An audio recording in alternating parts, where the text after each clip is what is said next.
Holjes, and a win here means Rallycross immortality. Hello and welcome to the 2018 FIA World Rallycross Championship presented by Monster Energy. We are deep in the forest of this remote part of Sweden. Tens of thousands of bonkers fans have turned up with party buses, hot tubs and sound systems, and they are here because this is hallowed RX ground. There is nothing quite like it anywhere else. Located near the border with Norway, Holjes in Sweden marks the halfway point of the season. It's a track that drivers love and it always produces great racing. With over 100 competitive outings this weekend, the devoted spectators will have plenty to cheer about. Last time out in Norway, Johan Kristoffersen parked himself on pole for the final. Having topped all 4 qualifying sessions and won his semi, World RX's second ever clean sweep was on. Off the line, Kristoffersen got the whole shot, but behind, Bakker had tangled with Hansen, whose rotten luck continues this season. Mattias Ekström avoided the melee and dived into the Joker, which left Petter Solberg in second behind the champion. Roll on to lap 5, and Ekström's early Joker had paid off. He exited in front of Solberg. With 1 lap left, Ekström fought hard to reduce the deficit to the leader, but Kristoffersen had done enough. Taking an amazing clean sweep, he also gave himself a massive lead in the championship, with others left wondering, how do we beat this man? They will need to find an answer, and fast. It's very nice to be one of 2 that have done the clean sweep. Both of them has been done in hell, so why not make another one on some other event? After that clean sweep in Norway, Kristoffersen has a formidable 31-point lead over Sebastian Loeb. Ominously for the chasing pack, he is in an even stronger position than he was at this point last year, when he went on to dominate the back half of the season. PSRX Volkswagen Sweden topped the team's championship by 39 points, but keep an eye on second and third. EKS and Peugeot are level on 198 points, with half the year yet to play out.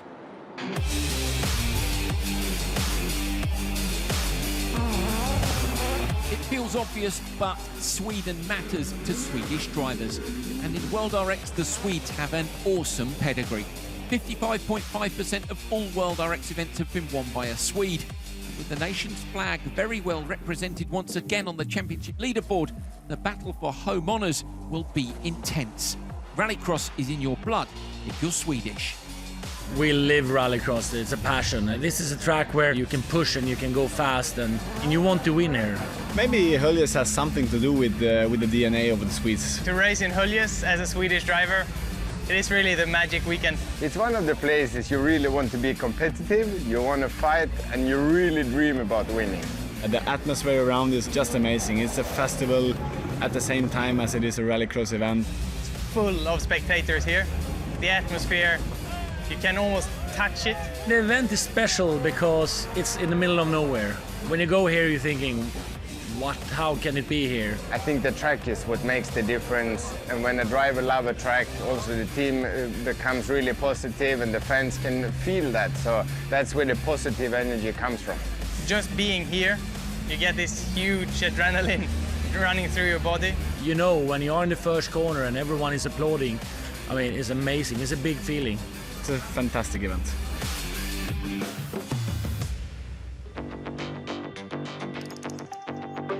Taking the fight to Kristoffersen here in Sweden is Mattias Ekström. Both have been world champions and Holjes winners.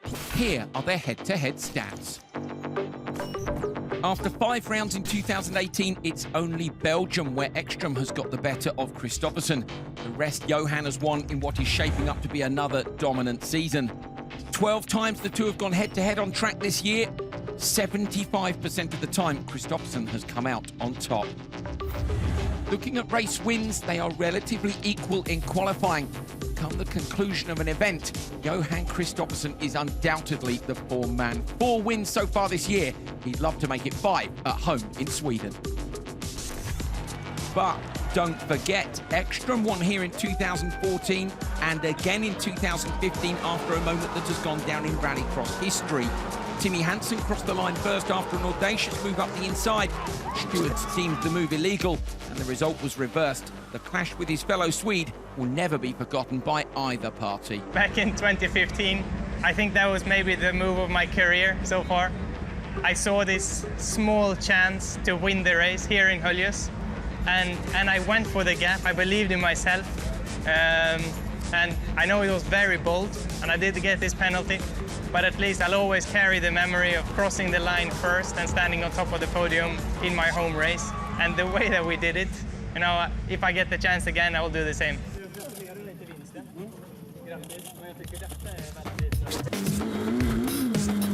Hansen has been in impressive form this season pace-wise, but luck has not been on his side. Peugeot arrive here with a brand new car. If the rumours are true, the new machine will be a force straight out of the box. This development that we brought here is everything that Peugeot Sport have been working on in the winter. We've got a new engine, we've got a new chassis, got new dampers, new transmission. It's so many updates, and everything's aimed, of course, to make the car faster. At the same time, it's going to be a big challenge, because when everything's new, you have a lot to learn. So I'm recognizing the car still, though. I recognize the feeling that it has and the DNA that's in the Peugeot. We've done quite okay with testing. It's always something more you want to do, but we feel prepared, and I feel at home in all these developments already. So I think I can go out here and do my job. Before the racing gets underway, let's take a look at this fantastic, classic rallycross track, Holjes in Sweden. It's 1,210 metres for the standard lap, just 40 metres longer for the second corner joker. 60% asphalt, 40% dirt. This one is a roller coaster. We ride on board with Timmy Hansen in that new Peugeot 208, a launch down to the first corner, a really committed right over a crest, then on the brakes. The standard lap goes left, Hansen carries more speed over the dirt into the joker. Hop the curve on the left and on the right. Now dare to run wide, but don't hit the barriers. Again, it's a left-right with massive curves on both sides. You'll see contrasting styles through there.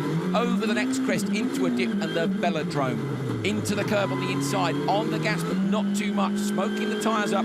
Pulling gears here now, using all 600 horsepower, running down the hill, close to the barrier on the left, down a gear, into the right, up and over the curb, and then the biggest jump of the year. Land the car, get it stopped, in tight on the left-hand side, on the gas, and back over the line.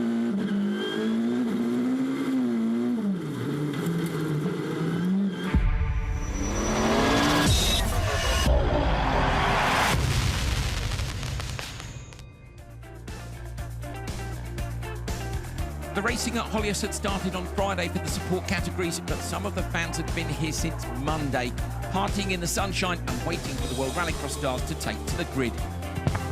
Holjes is to Rallycross what Monaco is to F1, with its own unique style. Q1's Brandon Draw saw some really tough clashes with an all-factory lineup for race 2. Both the Audis jokered off the start and set about hunting down Solberg. Come the Norwegian's joker lap, a technical issue saw him spin on entry to the corner. Backward to the fastest time so far, with teammate extra close behind. Johan Kristoffersen had drawn a full grid for his race, needed a perfect start to ensure clear track in front. The champion, as always, produced under pressure. Come the end of the race, stopped the clocks a massive 1.5 seconds ahead of Backward, winning a record 7th qualifying session in a row. Q2 and Solberg made up for his problem in the first session with a flamboyant display of car control and pace. 4 near-perfect laps, and his was the time to beat. Behind him, Timothy Mazjanov, a previous winner here, was the best of the non-factory drivers with just 1 race left to go. But that one race featured the seemingly unstoppable Kristoffersen, who with full concentration in a car he had said wasn't exactly how he wanted it, still found an extra 3 tenths. Extended his record session-winning run to 8 and secured the overnight TQ, all on a circuit that he just can't get enough of. This track has everything. It's 2 really big jumps, and it has some curbs that you can climb, and down the hill when you're reaching 180, it's just amazing to pitch it in there and then over the big jump before going into the last corner. At the same time, you know that the people are cheering for you, and the great atmosphere around in the nice weather is something very special. Johan Kristoffersen top of the table overnight with wins in Q1 and Q2 from Andreas Backrud and Timmy Hansen. VW, Audi and Peugeot in the top 3. Then it's Solberg, Ekström, Loeb, Timmers, Jarnov and Kevin Hansen the top 8. Baumanis, Jerome Grosjean, Robin Larsen and Kevin Eriksson currently inside the cut. Everyone else with work to do.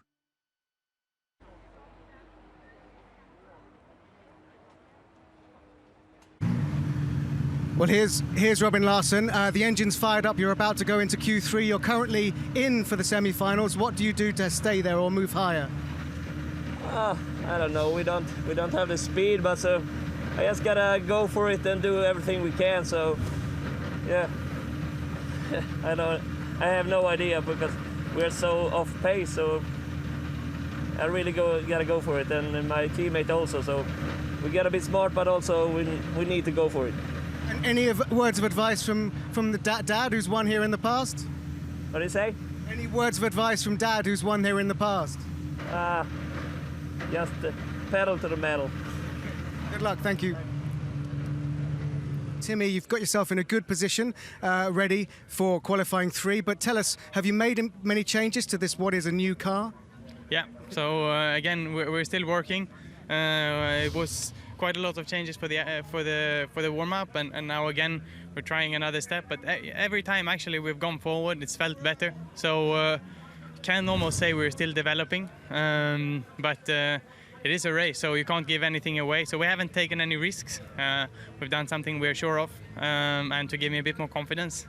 But it's getting better and better, and I'm more and more getting used to the updates. And hopefully today will be even better than yesterday, although I'm happy with the Saturday we had. Now give us an idea of how hard it is to put together like a perfect lap after lap and get every single curb and corner right, even if you're out there on your own, let alone with another 4 cars either side of you. Yeah, you know, in a track like this with so many jumps, you're always going from one corner to the next. The car isn't straight at any moment, so it's not gonna be exactly the same. You're gonna enter a bit differently, but you have to, with really little inputs in the car, you have to correct these little changes that happens. So from the outside you won't see it, but from the inside we are always correcting and fine-tuning the line. And we, of course, we want to be hitting the same marks and doing this in every corner 4 laps in a row. Now, as a Swede at home in Sweden, obviously to win here would be amazing, but you have got another Swede who seems to consistently all season be just one tiny step in front of you. What can you do today to beat Johan Kristoffersen? I think I have to do my normal thing. You know, I'm believing in myself. I'm believing in the car that I'm driving, and I'm believing in the changes we've made. And that is the only way. You know, he is driving it really clean. He's putting these laps in, but he's not unbeatable for sure. So I'm gonna do everything that I can today, and hopefully that will be enough. And I think so. Okay, we'll let you get ready. Thank you, Timmy.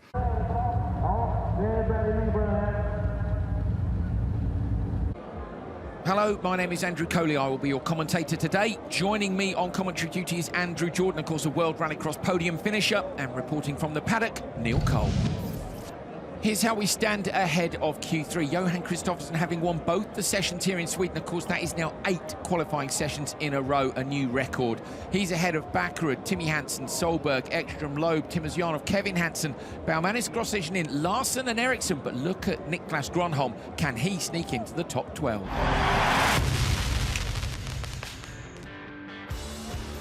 On to the first race. This one was all about Gulan Schiesrit, who's a little way off the top 12, but could conceivably make it. He needed the whole shot. He got the whole shot. Timo Scheider, unfortunately, losing out in turn 1 again. Schiesrit, pretty wild on this run, but taking the flag. Race 2 on the inside. Niklas Gronholm in P13 really needed to beat Larsen and Eriksson. Larsen got to turn 1 first. Eriksson looks slots off to the right, carrying a lot of speed into the joke lap. Nice tactics from the Swede. Gronholm tried very hard to get past Larsen, but couldn't. Larsen and him joked on separate laps. Larsen here taking his, and in fact slotting out in front of Eriksson and Gronholm, and that is how they finished at the checkered flag.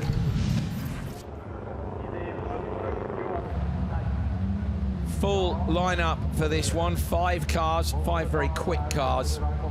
Let's have a look and see who's on the grid and where they are in the overall standings.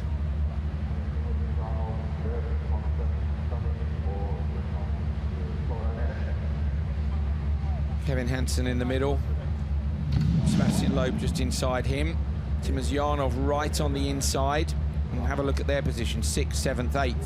On the outside, Baumanis and Grosjean in 9th and 10th. So Baumanis and Grosjean ideally need to aim for the time of Larson. So we really want to see them, or they will want to see themselves ahead of Larson, because bear in mind Larson and Ericsson are P11 and P12. So those guys looking to hold on. The others looking for better grid positions in the semi-finals. Timozyanov's really impressed me this weekend. Yeah, it's weird, he's got new tyres down the left, which are the side that's least used around the circuit. So is there some sort of tyre strategy that they're going to bring them onto the right side of the car later on in the event? Yeah, just scrub them a bit, but not use them too hard, I suppose. We don't know how many they've got left. Of course, remember they only have 8 per weekend, plus some spares maybe from earlier. Oh, great start. Kevin Hansen really hooked that one up with that car's been starting fantastically, but Timozyanov gets the whole shot. Kevin gets dumped down to 3rd. Grosjean in's on his outside. He might have the option. Contact for Loeb. Oh, Loeb's ended up in the Joker. Somehow saves it through the gravel trap. That's horrendous for the cars behind. It's cost Kevin Hansen. Loeb's now got a problem.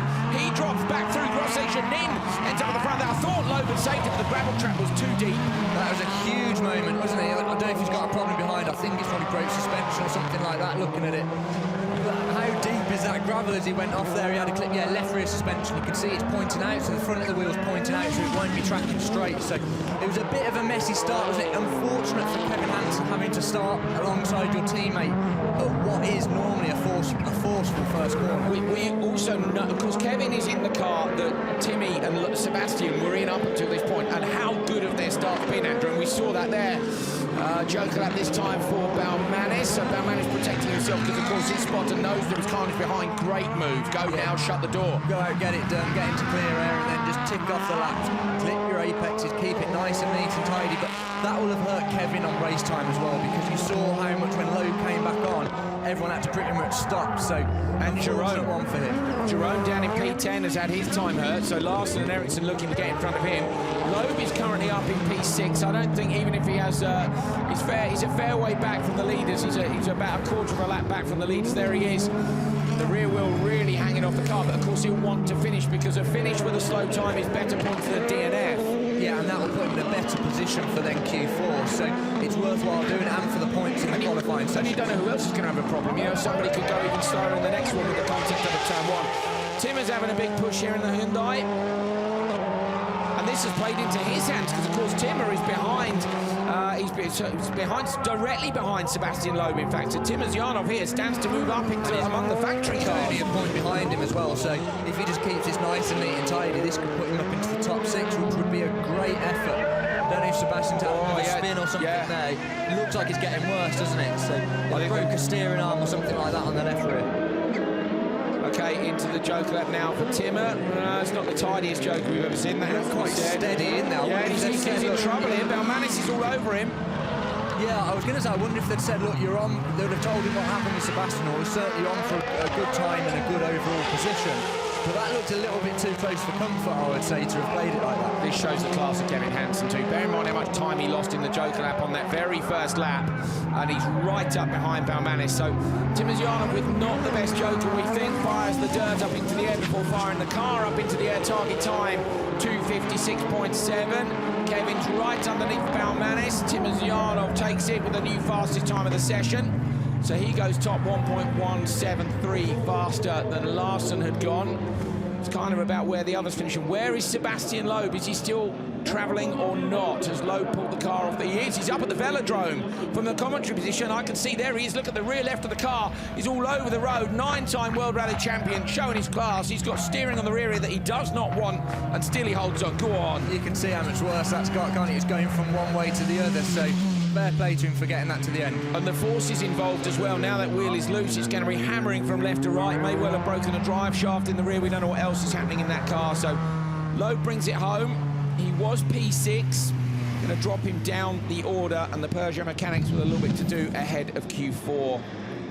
Timozyanov takes it from Baumanis, Kevin Hansen, Grosjean and Sebastian Loeb. And they slot out, so 3 ahead then. So Timozyanov and Baumanis ahead of Larson and co. Grosjean though behind, so Grosjean might drop down the order there. Sebastian Loeb certainly will. Timmer, that's more like it, a nice heat win. Do you think it was quick enough? Yeah, we are in first place after the run. It's good. Yesterday twice been second, but now yeah, it's better. I will do it, but I think I saw he had some crash into my rear tire in the first lap. That's a shame because I want to have a real compete against him, but yeah, quite good. You pretty much guaranteed your place in the semi-final now. Yeah, second. What? Semi-final now, you pretty much guaranteed. Yeah, we need to push harder. We are quite not on the pace to beat the factory car teams, but yeah, I will try. Good luck, thank you. I'd love to see a great result for Tim Jan. He's been a previous winner here. This was him off the line in race 3 on the inside. Kevin Hansen, what happens to Sebastian Loeb at turn 1? Have a look at this. Okay, so it's contact with Timmer, and so, look at that. I mean, he very nearly held on. Yeah, he had it all lit up, didn't it? Then it just gets bogged down. Look how thick that gravel is there. But interesting in Timmer's interview, he said about the contact on his rear tyres. So has it put any damage onto Timmer's car during that race? He did well. Quite a big hit for Loeb, wasn't it? Yeah, it was. Yeah, Put the car up onto 2 wheels and sent him into the Joker. It's that thing again. It's wheel on wheel, isn't it? It's a launch when he got a little bit of lock on, and he's just managed to hook it up on the back of Timmer's car, and then he broke the rear left. So maybe it was contact then with the rear left. I thought it looked like front left on the contact, but rear left was broken. Timosyanov holding on. Say Joker didn't look perfect, but Balmanis in behind him. Kevin Hansen was doing some really quick laps, so unfortunate for him to get held up in lap 1, but a very good potential for moving on in the event. Final race of Q3 on the line and ready to go. Johan Kristoffersson on the inside with his teammate Petter Solberg next to him. Timmy Hansen in the middle of the grid, the lone Peugeot. And on the outside of him, he's got teammates Andreas Backrud and Matthias Ekström. Hansen, the only one to go for 4 new tyres, so everybody else either saving them for later, the Q4 or possibly the semi-finals. But this is going to be fantastic. I think we could see Timmy go Joker here, because I think the VWs will slot in behind each other into turn 1, and I won't mind betting Timmy will try and get out of traffic and then put those new tyres to good use. And he can do that, of course, because he knows these guys are quick enough.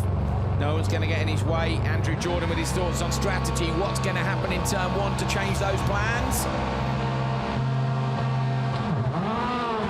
Oh, Hansen with not a great start. Solberg with an unbelievable start. Solberg's extra, but Hansen is in the box seat here to slot right if he wants to. Is he going to do what Andrew Jordan said? He doesn't. He does. Last minute, though. Should have gone earlier. Yeah, I thought he was going to go earlier, but yes, it's a very busy lap 1, and who's that gone behind him? It's Backward, I think. Yeah, Backward's yeah, gone with him. I thought he was going to commit to that earlier. I think he should have done. Speed around the outside. I think he should have done. I think he lost time there. You know, it's that thing. I'm not getting. You know, you've been beaten by Solberg to turn 1 anyway. Anyway, there we go. That's what's happened. Ekström onto the gravel. But we've got a race, haven't we? Is Kristoffersson's record going to go? Is his streak going to go of qualifying wins? He's won 8 so far. He's deep into the last corner. He's going to go split strategy. I'm sure he will, because of how competitive he is and how obsessed he is with winning. He will not want to be beaten. He will want to make it 9 qualifying sessions in a row. So Kristoffersson will have to joke on a different lap to Solberg if he wants to continue that incredible winning streak. The record before was 6, and it was held by his teammate Petter Solberg back in 2016. Kristoffersson equalled that at the end of Norway. He won Q1, he won Q2. Look at the difference in style between Solberg and Kristoffersson. Having said that, we saw Kristoffersson off the road a minute ago. Here we go. Looking forward, checks the mirrors for Ekström, pulls another gear. I think Kristoffersson's got enough. The spotters will be looking at the gap to Timmy Hansen, because it's the first car that's done the Joker lap. I think he's got enough. It's about 3 seconds. He's got more than that as a Will Solberg Joker, though, to prevent him from having the extra lap to be able to do the jobs? If he jokers now, he's only got 1 lap out in front. Let's see. So Kristoffersson, is he going to Joker? He does. Kristoffersson goes Joker. Fastest lap of the day, though, Timmy Hansen. Is he closing the gap down? Kristoffersson wider than he'd like to be. Hansen's going to get him. The run is over. The run is over. So Kristoffersson slots in behind Timmy Hansen. Where's Solberg going to be? Kristoffersson opposite lock over the crest in. Someone's been in the dirt on the outside of Velodrome as well, but the 2 cars are both still there out front. It was a bit of a scrappy joke lap from Kristoffersson, wasn't it? He looked very deep in there, so has that cost him the time that the difference was to Timmy Hansen? Because on the previous lap they had enough of a gap.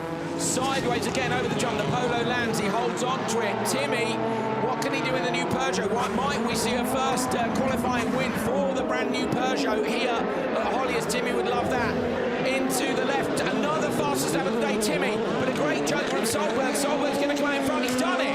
Solberg has done it. Ekström looks like he's got too much wheel spin. Oh, merges alongside, tiny bit of contact with his teammate Backward. Solberg has managed to come out in front, in the dirt again, sending it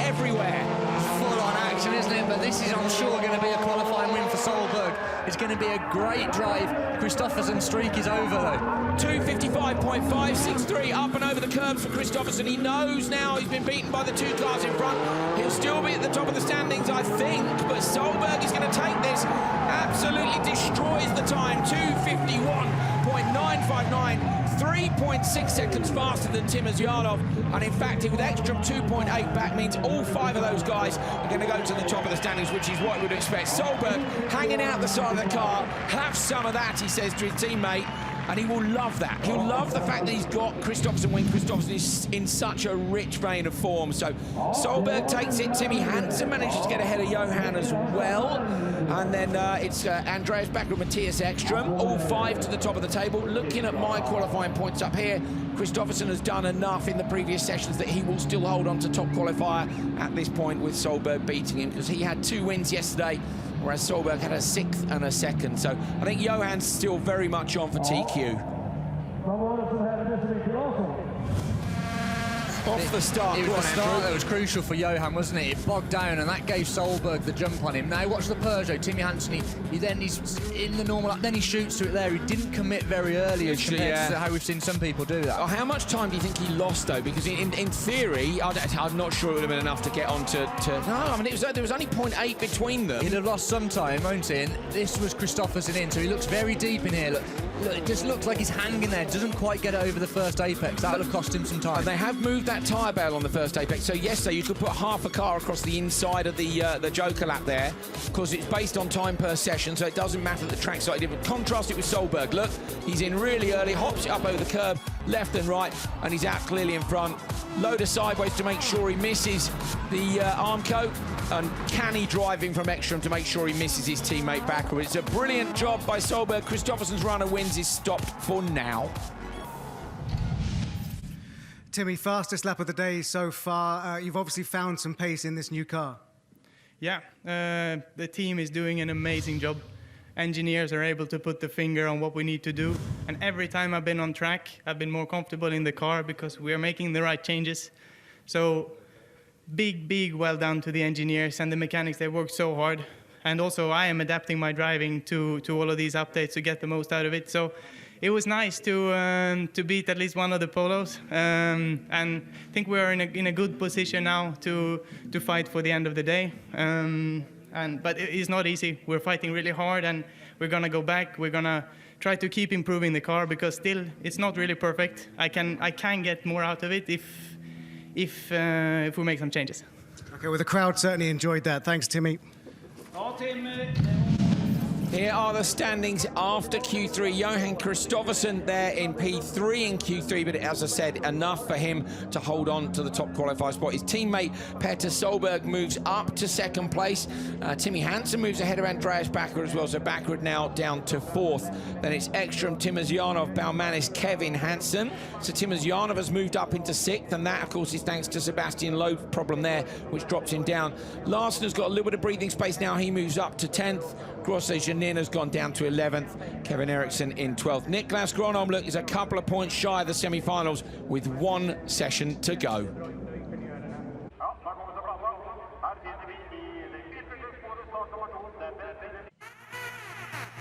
Well, it's the driver's favourite track of the year. It's pretty much my favourite track as well. Andrew Jordan, some wonderful slow motion pictures here, starting with Petter Solberg. And that's one of 3 massive crests here. And you can just see from this why it is the driver's favourite. The undulation, the big curves, it's so fast and flowing in sections and maximum commitment. And we love watching Solberg, don't we? You could see over that jump how car, so here we've got Timmy Hansen. Just look how the cars soak up the bump. And that's a big jump. Nose dives a little bit.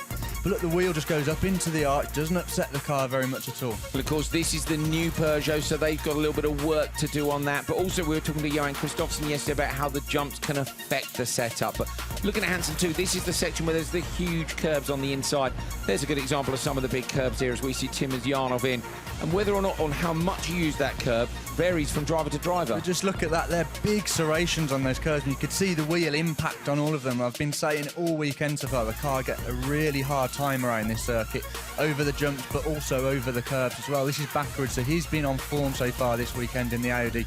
Nice little bit of understeer, gets the car turned in all over the apex curve. Then you'll see the rear of the car start to come round into a lovely four-wheel drift, and that's why we love watching these cars. Mustn't get on the throttle there too early. We've seen people run wide. They can do it on the last lap, but maybe not on the first lap. This is shisha it over the big jump, which is the famous jump up to the hairpin. And we've seen this, haven't we? Because it goes straight away into the last corner, as you see now. He's just turning a little nip on the handbrake. You see the wheel, a little puff of smoke from that. But it's important. Yes, you want a big jump because it looks cool and it's quick. But you don't want to jump too far and then be out of control. We've seen a few people go off on the entry into the last corner. Sebastian Loeb in the second of the two new Peugeots. Him and Timmy Hansen both getting the upgrade. Again, a nosedive on the jump there. So that's both the Peugeots we've seen now, Timmy Hansen and Sebastian Loeb jumping with a little bit of a nosedive. And that can be a little bit from the car setup, from when the car goes up over the crest, how the dampers work. This is Ericsson in the Ford. Let's see how this flies. This flies pretty level, comes down a little bit on the nose towards the latter part of the jump. But Solberg in the background, as always, jumps so nicely. And look how it lands. That VW is so nice on the jump. That VW, of course, has spent a lot of time jumping through places like Finland, jump after jump after jump. We know the chassis works well, and we've seen it work well here in conjunction with Rallycross power. Ericsson through the long left-hander. All four wheels spinning. Look again at the rear, and this is Solberg in behind, so this will be the hairpin just after where we've seen the jump. Solberg a little bit deep there. Yeah, gone in a little bit wide, hasn't he? But lit them up, four-wheel smoking, as we always get to see Solberg. Beautiful, beautiful four-wheel drift. We absolutely love these Rallycross supercars.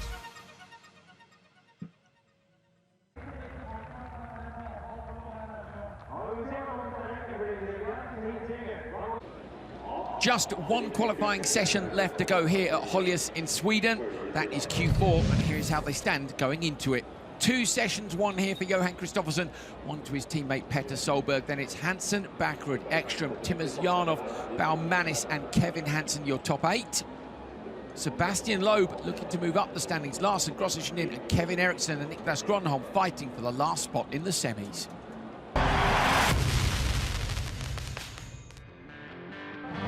Sebastian Loeb in a 3-car race for the first outing of Q4, needed to get down to turn 1 first. De Mustier, who of course runs for Sebastian Loeb Racing, didn't give him any competition on the turn-in. That left Loeb free to have a big push in the Peugeot. The track, though, was wet and slippery from where they watered. You can see here on the exit to the Joker, Loeb fighting the car, setting a very competitive time considering the conditions. On to race 2, Niklas Gronholm on the inside has been on the cusp of the semi-finals all weekend. He got edged last time by Larsen and Eriksson. This time he gets the whole shot down towards turn 1 against the 2 GCK machines. Gronholm with free track in front of him, but with similar track conditions to Sebastian Loeb, managed to get out in front of Grosjean and set a very impressive time indeed. Will it be enough to see him through to the semis?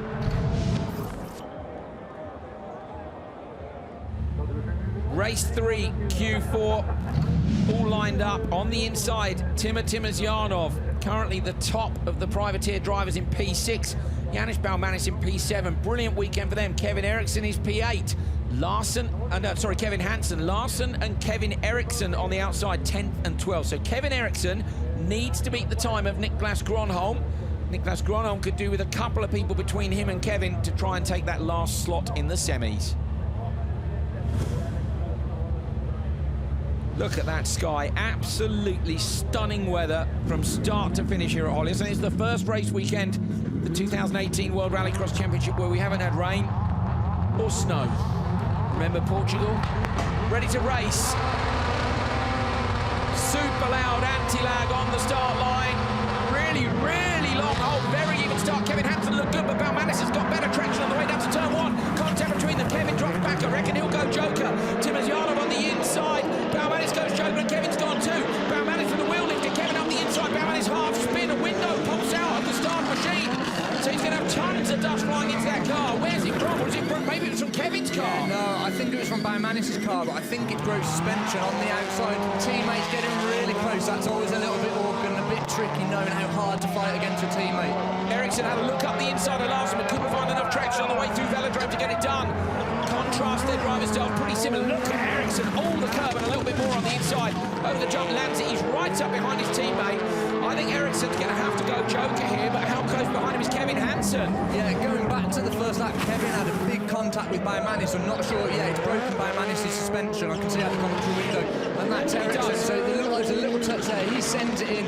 lights the car up. Two sideways. Over the curb. Two sideways. Yeah, he's obviously a little bit frustrated, held up behind his teammate there, and he just sent it in a little bit too much. Couldn't quite get it in over the first apex. Does Larson now respond to his teammate going, especially if his spotter says, look, Kevin's Joker wasn't perfect, go in now, but then, you know, he's going to lose out to Kevin Hansen. Yeah, no, I think they'll look at this on the long game, so I think they'll probably maybe leave it so then Ericsson gets some clear air in his fight against Gronholm for the semi-final position. Okay, great shout, Andrew Jordan, looking at the full team tactics. Hansen up the inside, a different Hansen up the inside, lovely and tidy. Where his brother Timmy took the win a couple of years ago and then had taken away from the stewards, but Kevin was all wheels on. Larson with the handbrake through one of the most committed corners in World Rallycross. He goes on this lap. Larson's in, so Larson in, and around the, so he must have lost enough time down at the what's happened to I Larson? don't know if he's got a problem, because Eric's absolutely smashed him there, hasn't he? They were very close, and I think that's more than just a normal amount of time that he's taken out, so has Larson got a bit of a problem? That was a great move from Kevin Hansen, wasn't it? Just snuck it up the inside, no contact, really clean stuff. Tidy. Right, what can Tim Azyanov do? Say, so far this weekend, Tim has been 7th, 6th and 6th. It is undoubtedly the best performance we've seen from the Russian driver this season. His teammate Gronholm's edged him in a few different places. Into the joke lap. He wasn't perfect in here last time. Quite cautious on the way in over the gravel. That's lovely. Tidy on the laps on the inside, over the curb, out towards the barrier, comfortably in front of Kevin Hansen. Great job. That was just the nicest balance of carrying enough speed in there, getting the car moving, but not overcooking it and stepping it out too much on the way in. All being overcautious, which he was last time. So great job by Timmer, though he is smoking those tyres up. 2:55.2 is the time for Loeb. Gronholm 2:55.7. Ericsson is 3.4 off the back of these guys. Can Tim Azyanov pit Loeb into the left? He's got a few seconds. It's looking pretty strong over the line. 2:55.1. He's done it by a 1/10 of a second. Tim Azyanov beats Sebastian Loeb by a 1/10 of a second. The track is still developing, we know. Larson's coming through the last corner now in front of Coventry. He's got a front right puncture. You're looking at Balmanis, who's got broken suspension, so a couple of people with problems in this one. What did Kevin Ericsson do? 2:59.3. Gronholm's done it by 4 seconds. 3.5 seconds. So Gronholm is 3.5 seconds faster. So it's going to depend who slots in between Kevin Ericsson and Niklas Gronholm in this session as to whether it's Ericsson or Gronholm who makes it through. Balmanis was P7, and I'm confident that even with that result he'll still make it, but it could affect the lower end of the top 12. Tim Azyanov takes race 3, and with it the lead in Q4. Kevin Hansen, Kevin Ericsson, Robin Larson, 3 sweeps in a row, 2nd to 4th. Balmanis and Larson drop off with their issues. The gap here is important between Niklas Gronholm and Kevin Ericsson. Tim Azyanov at the top of the table, nicely done. We've still got 1 race left to go. Timmer, quickest so far in this session, quicker than Sebastian Loeb. You've got to be happy with that. I'm really happy to see it twice per race. It's a really good feeling. Like, yeah, I think I'm on my place where I should be, and but we need to push harder. But this is one of your best Sundays so far this season. What's changed? Nothing. It's just how to say. Alhamdulillah, we are in the place where we need to be. Like we are stable now. We finished 4 races, approximately at the same time, and we'll continue to drive. Good luck in the semis. Thank you. There's another look at the start. Timmer hooks it up really well. Balmanis looked like he got better traction, but then with that little bit of contact with Kevin Hansen in the background. Did that break Balmanis' suspension. So keep an eye on the outside, the yellow Peugeot. He clipped his left front on the back of Tim Azyanov maybe, so that's what did it. I thought it was Kevin in the back of him, which it wasn't. This on board with Larson, look. So look there, Balmanis just clips Tim Azyanov, very similar to how Sebastian Loeb did in Q3 on Tim Azyanov. Still haven't quite figured out whose window's missing. It's Kevin Hansen's. I saw it later on in the race. It's his passenger side window, I think. You can there see it is, there, yeah, there it is. But this was a great move. Was there a little rub? But that was a fantastic, good, hard, but fair move there. With no window, you could have had a little shout out there at Larson, but Larson, we know by now, had some sort of front right. So Larson's gone a bit deep. Only spotted the front right puncture on the very last lap. Timmer's Joker, look at this. Tidy on, it looks a little bit too slow, but then gets the rotation beautifully. Last time he rotated a little bit early, hops the curb, miles away from the barrier, nicely done. Out in front of Kevin Hansen, and that's really, really good by Tim Azyanov. Larson, look, with the tyre fully off the rim, but still absolutely fully lit. That is why the Swedish fans love to see him racing at home.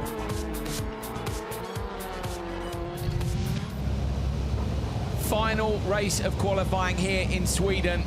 All the big guns are in this one. Petter Solberg on the inside the winner of Q3. Timmy Hansen next to him, currently in P3. Can he catch Petter? I think Johann's in good shape to take top qualifier, but you never know, anything can happen. We've seen from the previous races. Backrud and Ekstrom on the outside.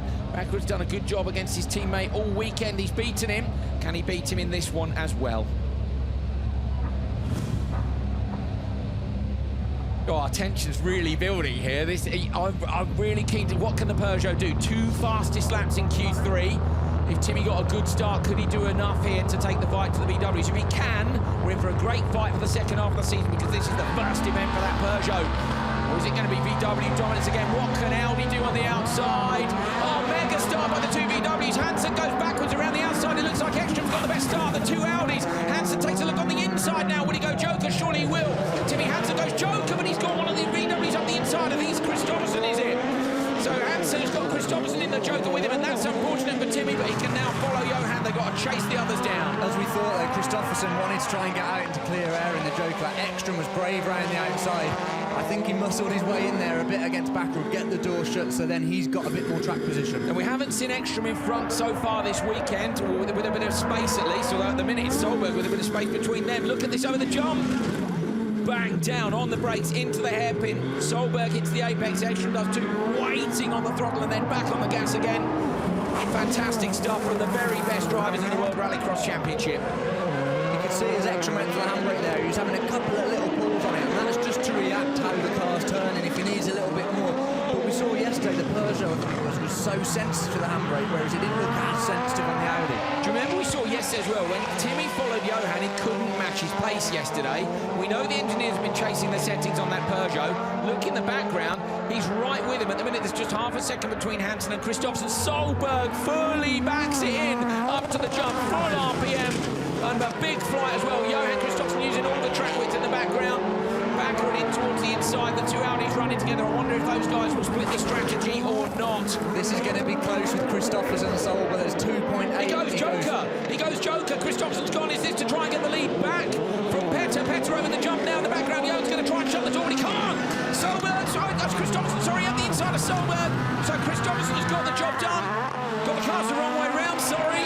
Yeah, but that VW did that to cover off Hansen. Hansen at the inside. We've seen him do that previously here. I mean, nearly pulled it off. He got backward there, didn't he? Yeah, he did. It was a real forceful move, but good move there. But VW did that. They played it out well. They wanted to cover off Hansen in the Peugeot, which they have done. Great job. So Kristoffersen, Solberg, Hansen. Backrud, the last man to Joker, but you can already see from the gap, he's just 0.7 in front, and that's horrible, isn't it? You look in the mirrors and you know you haven't jokered. The world champion's there already.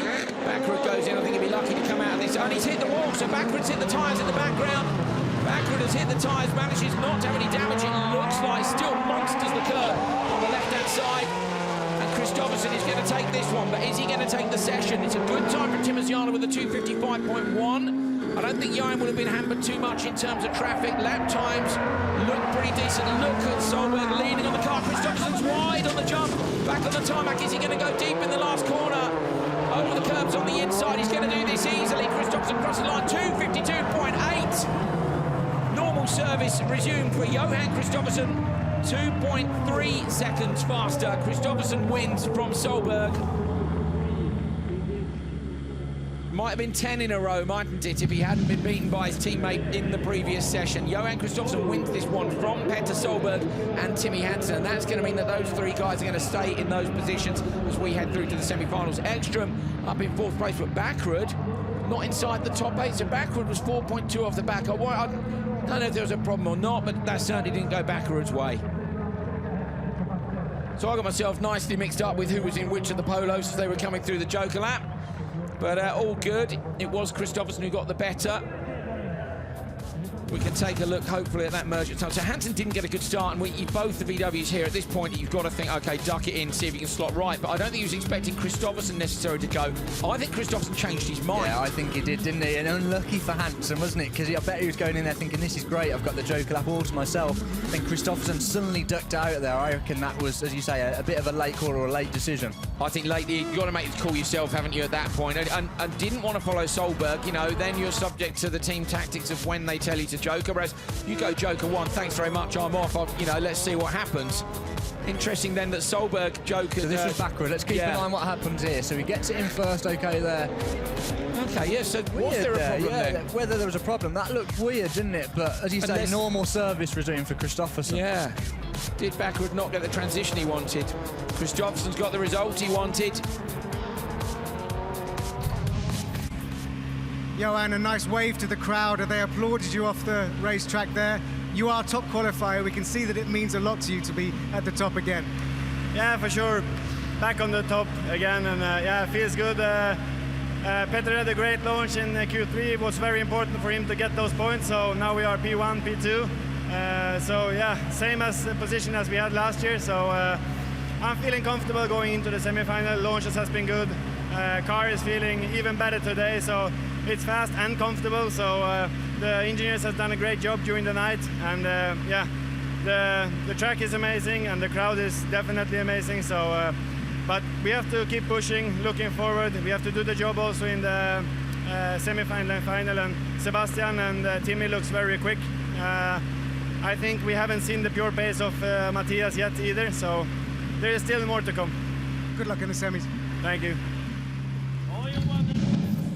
Well, here's how they stand at the end of Q4. Kristoffersson looked just missing that one session out of the last 10. He's outrageously good and looking super confident. His teammate Petter Solberg, and luckily for them, they will be in separate semi-finals. Timmy Hansen will join Johan Kristoffersson on the front row in semi number 1. Andreas Backer will be on the front row in semi number 2. Then it's Ekström, Timosjanov, Sebastian Loeb up to 7th from 9th. Kevin Hansen is in 8th. All the Peugeots are in.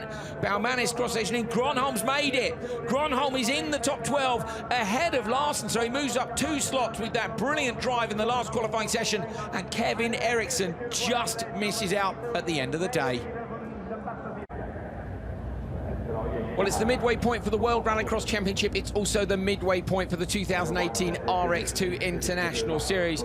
We've had the biggest entry to an RX2 event we have ever had here in Sweden.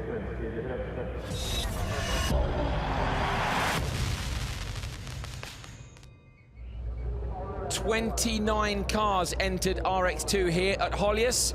My name is Andrew Coley. Joining me for the RX2 final is Rallycross journalist and Rallycross driver Hal Ridge. We are looking forward to this. And of course, we've still got 3 events to go after Sweden. We'll see how the championship pans out. Let's see the grid for round 4 of 2018 RX2. On the front row, Guillaume de Ridder. Next to him, Oliver Eriksson, 2 of the championship front runners. Ben Philip Gundersen and Henrik Krogstad are on row 2. Christian Brooks and Simon Olofsson on row 3. We've got a lot of the quick guys. Christian Brooks racing with us over here in Europe for the first time, was a front runner in RX2 over in the States, done a brilliant job here. Was Q2 after qualifying. Ended up on the back row for the final, but I'm sure we'll be really pleased to have made it here to one of these traditional circuits. But you need to keep your eyes on the front guys. Oliver Eriksson and Guillaume de Ridder on the front row of the grid. Ready to race. The car's on to the limiter. You can hear the local commentator amping up the crowd. Oh, a super fast start on the outside, but Krogstad almost jumped it. I reckon Krogstad with a 0.2 reaction time. De Ridder up in the side of Eriksson. Eriksson out wide. De Ridder's going to get the whole shot into the corner first. Who's going around the outside? So into the choke lap. I think it's Gundersen has gone in first, followed by Olofsson and Christian Brooks. He's in at the back of those. But my goodness me, that was a hell of a start, Hal. It's so difficult to go around the outside here in the first corner. You can have a brilliant start, but you're hung out to dry there, aren't you? He's lucky to be in 3rd here, and now he can chase the 2 ahead. Brilliant job by De Ridder to get off the line so nicely to take Eriksson up into turn 1. De Ridder, of course, I believe won last weekend in Nordic Rallycross. He did, yeah, he's brilliant. He had his first season last year and produced some fantastic performance. He scored his first win, a rally background and some karting as well, so he's a really mix of experience and now serving him really well here. The rally, of course, gives him the car handling on gravel, and then the karting, I guess the racecraft, which is what so many rally drivers lack when they come to Rallycross. Yeah, and especially in the first corner like that, where the car's so unloaded and then they sit sideways on the exit. They need that in a rally environment. They don't get it in karting. Gap back to Gundersen is 3.5, so look at the top left of your screen. These 3 guys have Joker, De Ridder, Eriksson and Krogstad yet to go. And the RX2 cars are actually quicker through the Joker lap section here than the World RX Supercars. They're doing it in about 2.63 seconds. They're so light and nimble, they can rotate a bit easier. so it needs to be much closer for them to bridge that gap. Wow, there we go. Fantastic insight from Hal Roos to the RX2 cars, also using all the curb. I'm amazed the capabilities of these little cars, and they really have proved to be a great training ground for those who want to move on to Supercar. Of course, Oliver Ericsson in second place, already competing in Supercar. He is in the Nordic Championship. I would joker now if I was him, because they've got a good gap behind. Get out of the traffic and try and get some clean air. Krogstad goes. So Krogstad's gone joker, as Hal Roos suggested. He's gone early enough to protect himself. I think he might have done. Gunderson over the jump, and Krogstad has indeed defended his place. Gunderson, of course, the winner back in Belgium, so we've got some serious pedigree. 29 cars here. And Gunderson is teammate as well, so he's less likely to throw on at the inside than he maybe would be for another competitor. Gunderson on the gas, trying to come in outside. Even some smoke coming off the rear tyres of these RX2 machines too. Down the hill, trying to move this. That Brooks going up the inside of Olofsson. So did Olofsson run wide up in the velodrome? Brooks hooks a wheel up over the curb, up and over the jump. These guys not getting quite so much air as the world cars do, but here are your leaders. So if Ericsson wants to do anything, surely Halley has to split the strategy. Now he can't follow him to the last lap. Is it a go? He has to. He does. Ericsson into the choke lap. So Ericsson now with a couple of laps to go is hopefully going to, for him, going to come out in front of Krogstad. He does. So now Ericsson's got a job to do. He's got 2 laps to go. Hammer down. He's got to try and edge Derrida. And they've been absolutely matching each other for lap time. So now he has some clean air. He can get the hammer down. Guillaume will be pushing super hard to try and bridge the gap further. If I was Derrida's spotter, personally, I'd be thinking send him now so you don't give Ericsson the time to close him down. What do you think? Yeah, don't give him the clean air. Okay, so here we go. So if Derrida's spotter is thinking what we're thinking, you send him now. If the lap times are close, somebody's off. Somebody's off. Was it Ericsson? Somebody off down at Ericsson. Ericsson's gone off from P2. We could see him in the gravel trap. He was so far away. Ericsson's dropped down. Derrida may have been told. Yes, so he doesn't have to now. So Ericsson has slid down to the back of the pack, 7.2 seconds off the championship leader.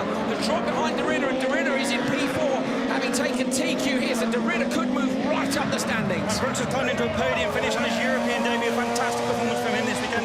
Krogstad also a star performer this year in his first full season. This is a brilliant final. Absolutely fantastic. Can't wait to see some of these guys make the step up to Supercar. And of course, we've still got 3 rounds of this left to go. Canada, France and South Africa.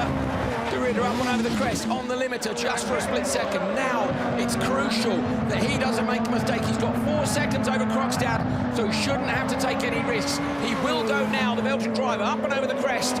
He'll slot right into the joker. Watch for how tight he is. Up on the curb, stops it a little bit early maybe, but he's got enough of a gap to do that. And Derrida out in front emphatically. A brilliant drive. It's so unusual in this class to have such a substantial lead. The cars are so even, the drivers are so even. He's doing a brilliant job here. He is indeed. So Guillaume Derrida, who had a rotten start to the season, retirements in the semi-finals in both Belgium and the UK. He was third in the series last year, and everyone had him down as a favourite with the departure, of course, of Cyril Raymond and Dan Rook. But Derrida doing a great job. And he scored his first podium here at Holjes last season as well. Well, it looks like he's going to do 2 better this time. Top step of the podium for Guillaume Derrida for the 2nd event in a row. He won in Norway and he wins in Sweden. It's a brilliant drive. TQ, a load of carnage in the last corner. Ericsson from nowhere, from 6th up to 4th. Brooks went off. Brooks went off from P3. I think Brooks went off. Was that on the landing of the jump? Belgian flags are flying, but carnage in the last corner. Wow. Well, we got the result for you. Let's see where they came over the line. Derrida, 8 championship points. Henrik Krogstad 5, Olofsson 4. Then we've got Oliver Ericsson, who made up, I think, 2 places. Ben Philip Gunnarsson, Christian Brooks, really disappointed, I'm sure, to drop from 3rd down to 6th, but still a brilliant first showing in RX2. We're going to take a look back at some of the action from that one. Okay, this is off the start, so watch for Derrida here, Hal. And Krogstad almost had a car length closing their gap on the leading 2 before the first corner. 0.2 reaction time. To me, I think Krogstad either guessed it. That's a little bit too quick, I think. Yeah, these are much more of a manual start than in Supercar as well. You don't have all the launch control capabilities that you do in those. So maybe Krogstad guessed it, maybe not. But this was Derrida, with Ericsson chasing on. Joker lap slotting out and managing to come back in clearly. We could see that the 3 leaders were way out in front here, but I was keen to see what happened in the very last corner. That's the last piece of the puzzle. This was Ollie Ericsson heading into the Joker and coming out in front, and again, nicely in front, but Derrida didn't react because we saw, of course, Ericsson made a mistake somewhere. Now, there's Ericsson running wide, so that was maybe on the brakes at the bottom of the hill. Yeah, we didn't see what happened there. This is Derrida into the Joker. And at this point now in the background, yellow car, Christian Brooks, new to this series. Brilliant drive by the young man from the USA. De Ridder coming out absolutely miles in front, but look for the last corner. There's Brooks over the crest towards the end. I wonder if we'll see it in the background or not. I think we're just going to see a melee of cars appear. We don't. Okay, so there we go. Oliver Eriksson leading the championship standings by 6 points. It was by 9 before, so De Ridder up into P2. Henrik Krogstad moves up from 5th to 3rd. Then it's Gundersen, Gryzin, Evshen, Nilsson and Kaliamaki. Brilliant, brilliant stuff from the young RX2 drivers. And my thanks to Hal Ridge for joining us for that.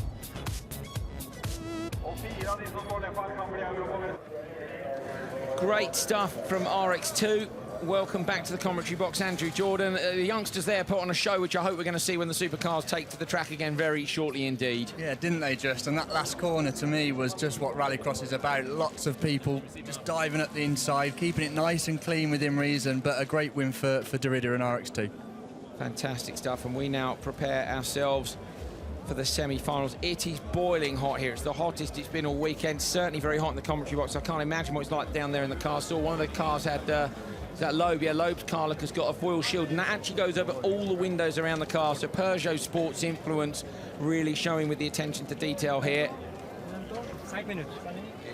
5 minutes until the cars need to go. Look at that. It's even got a little zip for that. I like that. I like the detail in that. I know you like you those little too. things, don't you? Yeah. Manes doing well. Got Niklas Gronholm, Grosjean and Larsen at the back of the second semi-final. Round 6 of the World Rallycross Championship to be settled in the next hour.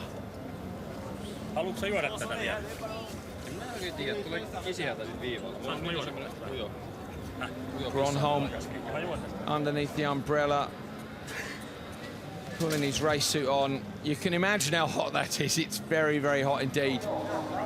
Andreas backwards on the front row in semi-final 2. Niels Cole is with him now. Let's see how he's getting on. Andreas, front row alongside Petter Solberg in semi-final 2. It's exactly the same situation you found yourself in last year. And how did that play out? Well, that year Petter bogged, I took the start, and all of a sudden I was starting second in the main final. So it was a good result, and right now I just think it's all about enjoying the last couple of laps here in Holjes RX, the magic weekend. It's been absolutely mega with the weather we have had, with the backward blues, with all the people. I heard some records was beaten today, 51,500 people in a small place, in a village where it lives 115 people. Like, that's totally madness. But I think the whole event have been a huge success for everyone, so a lot of fun, so I'm just going to enjoy it.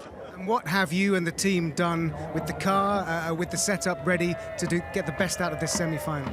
Well, we have twisted, we have turned upside down on every stone we could find. We put new tires on with new rubber, so I don't think it's many drivers that has more 4 new tires. So all in for the start. Hopefully we can beat Petter off the line, go in, cover position, go flat out from there, and maybe at the end of the day we can get to spray some champagne. Yeah, you'll hopefully get a win here, so close to home with so many fans. And do you think there will be a slight advantage to being in the second semi-final? Maybe the road will be a bit cleaner? Maybe, but also we need to remember for the final it's a disadvantage because you get less time of cooling down the tires, because we have saved our tires for the semi. We are most likely going to use it for the final. So it's always this balance. You don't want the tires to be too warm. Well, it's good in the start, but also if it's too warm, then for last lap 5 and 6, it's going to be very hard. Good luck. Thank you. Well, we might get Andreas back right up here, Andrew. I mean, that's knows his stuff, doesn't he? It's absolutely brilliant. I tell you what, as well, really refreshing to see such honesty. I think he means what he says. Get up, cover the position, carry on. Talking about tyre strategy, you know, interesting what you're saying about lap 5 and 6 in the final will be harder for those in semi-final too. Really, yeah, because cool. they haven't got the time between the semi-final and the final to cool them down. And what you see some teams doing is spraying them with water to try and get the temperature down, and therefore the tyre pressure's down. So there's always things for the teams to think about, isn't there? Fantastic. It's going to be a huge amount for these drivers to think about as well. Engines firing up, pulse is going up, adrenaline flowing. Semi-final time coming up.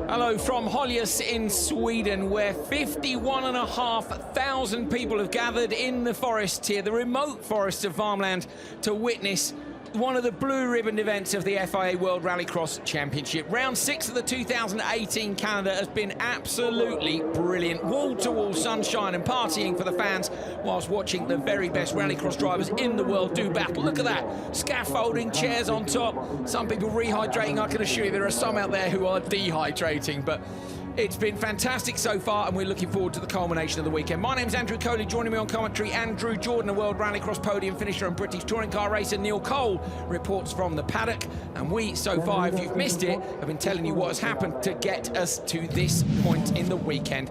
Johan Kristoffersson with another top qualifier spot. That is his 13th of his career. Petter Solberg, his teammate, in second. That does at least mean they're not in the same semi-final. Hansen, Bakkerud, Ekström, Timosjanov. Timosjanov, note above Loeb, so inside that crucial top 6 where the factory cars normally sit.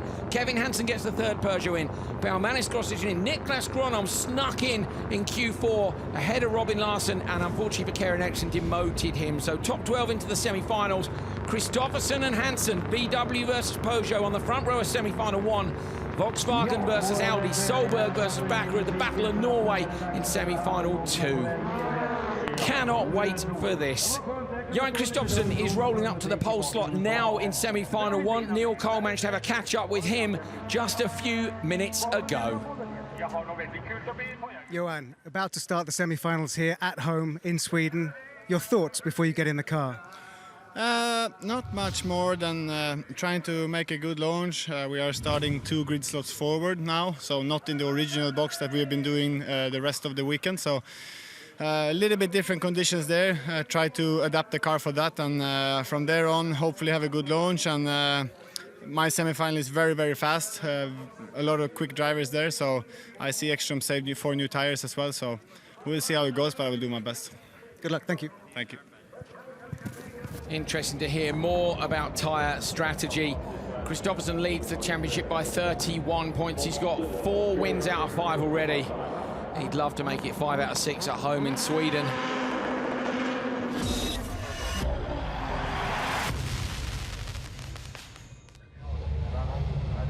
Six drivers sitting on the grid in their cars in boiling hot sunshine, in full fireproofs, under full pressure, and waiting to launch these 600 horsepower beasts down into turn 1. Let's have a look at the grid for semi-final 1 from Holjes in Sweden. On the front row, the world champion, 4 times a winner this season already, Johan Kristoffersson, and for me, the form man of the season who hasn't had the luck so far, Timmy Hansen in a brand new Peugeot 208.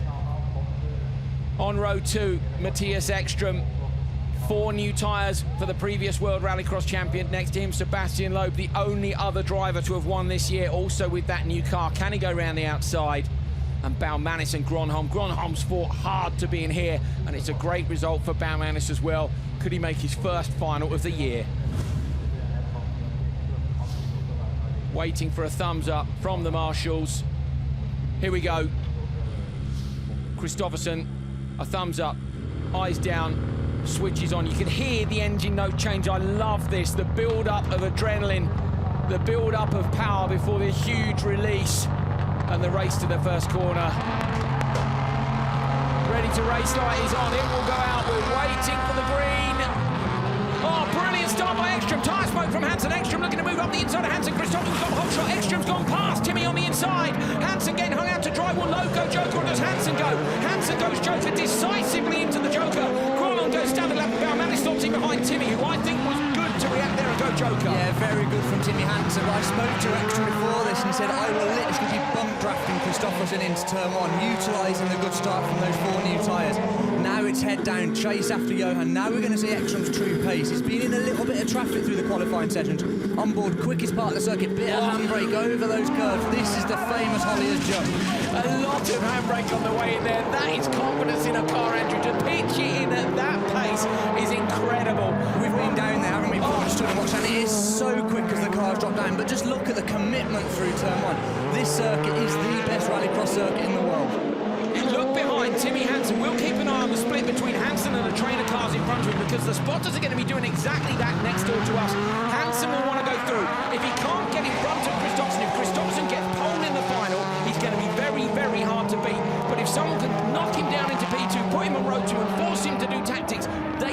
able to beat him. We were saying this earlier, with how close it is now, it's so much harder to overtake. And look over the jump as the car goes light, then on the brakes, down one gear, looks for the handbrake, there it goes, pulls it, tries to get the car straight for the exit, then up the gears across the dirt section, big curves into turn one here, just missed those. We've seen cars roll there in the past. Loeb uses the curve, pitches it up on two wheels.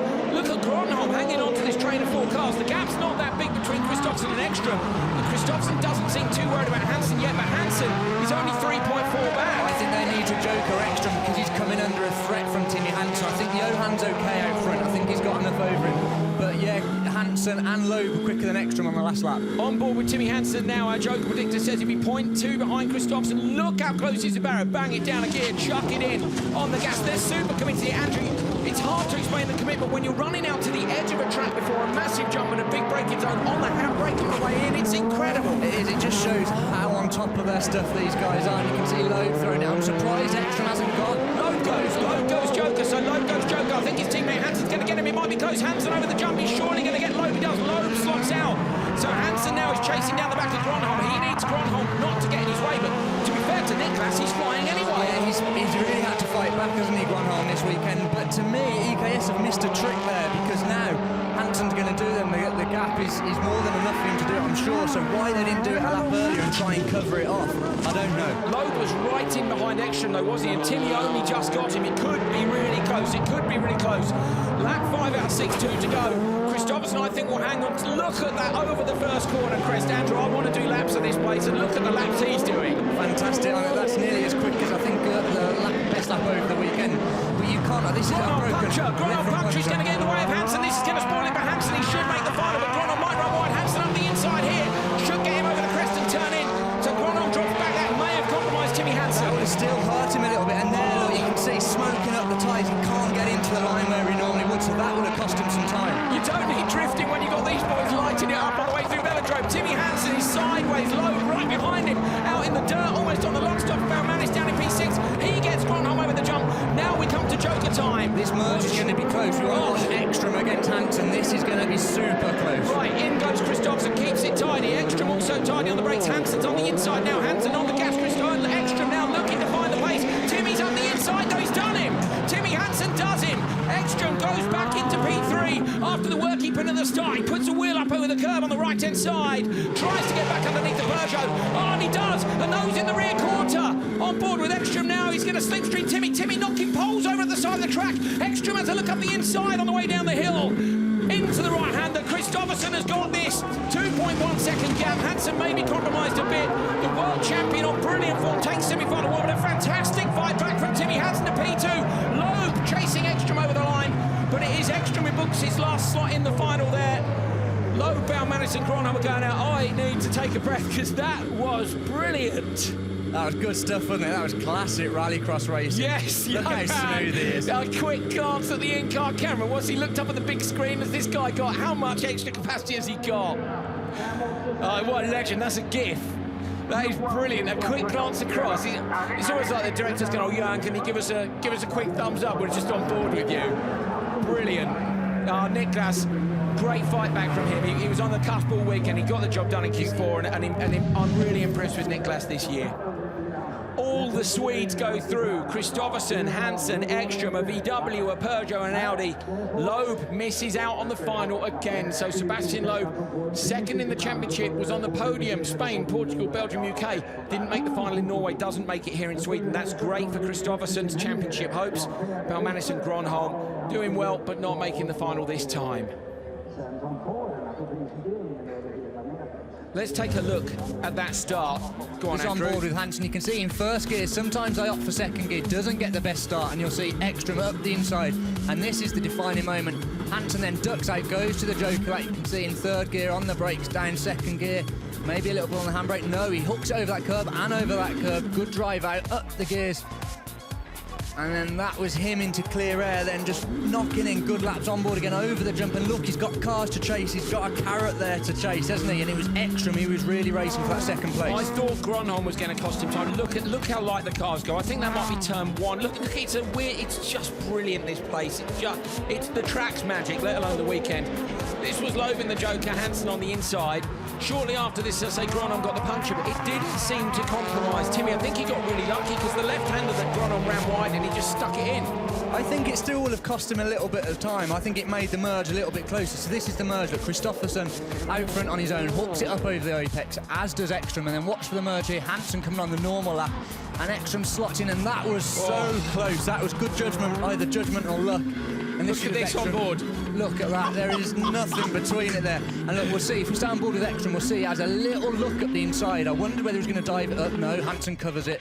But then he just got the bumper in a little bit, backed out and let him have it. I love this sport. I love this sport. Kristoffersson takes the win in semi-final 1. Only 1.8 seconds back to Hansen. What can he do in the final? Okay, let's take a little breath. We've got a little break, and then I think we'll get on to semi-final 2 shortly, shall we? Absolutely brilliant stuff from the first one.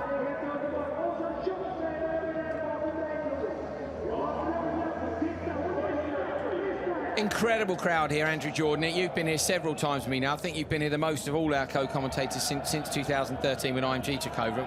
We've had some great weekends here. We stay 40 minutes away, which is a bit of a relief, but look at the crowd here. They're loving it. Loads of Swedes supporting people like Ekstrom, and you know, when they've got action like this to watch, it's no wonder they come back again and again. This is Ekstrom on the start then, so you can see he let the handbrake go, slams the clutch up, got a good start right up behind Kristoffersson. Was he going to go to the Joker? No, because he doesn't know who's doing what behind, so he goes in, he knows he's going to have good pace behind Kristoffersson. Car goes like, the cars get such a hard time around here. It really doesn't do, just up on that curve, a little bit of handbrake, get the car turn, a bit of understeer there, you can see, then it drops down, then comes into this high camber, they call it the velodrome here. Kristoffersson's been super special here all weekend, hasn't he? Different a really line. Good technique, very smooth, gets a good drive off.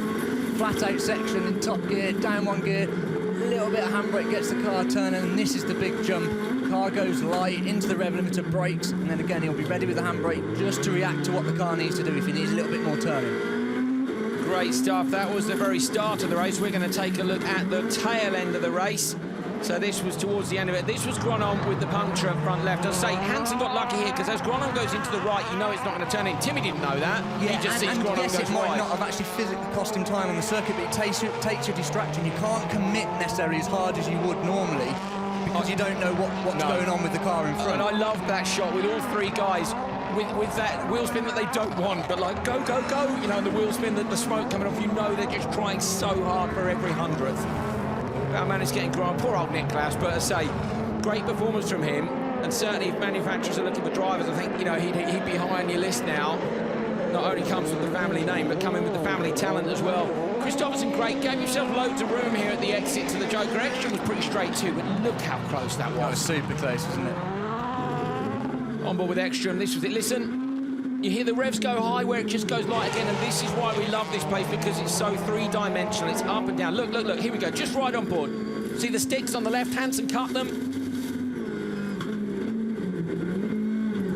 Oh, just so good, so good. You can hear the wheel spin. And I love the way this place goes tarmac, dirt, crest, left, crest, right. You never get any rest. There's no rest for the drivers around here. No time to try and relax in terms of concentration. It's just something to do everywhere around. But it's the sort of place where you feel like you can make a difference too. I'd love to drive around it. I know you would as well. I'm desperate. If anyone asks me what Rallycross circuit should I go to, it is this one. It is such a great event. I'd be terrible and I don't care. Just a few laps, maybe tonight.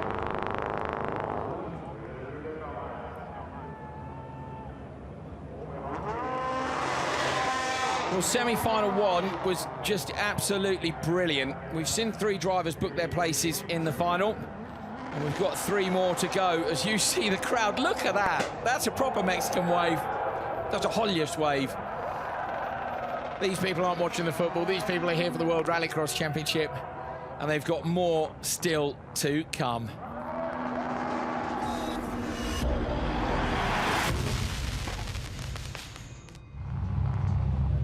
Semi-final 2, 3 more places up for grabs in the final. The last of the cars pulling up to the back of the grid now.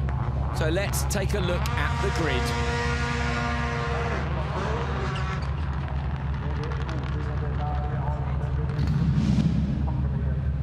On pole position, Petter Solberg, double World Rallycross champion, 3 new boots for him. Our graphics say Andreas Bakkerud, 4 new tyres. So the Norwegians racing down to turn 1. Bakkerud's won here before.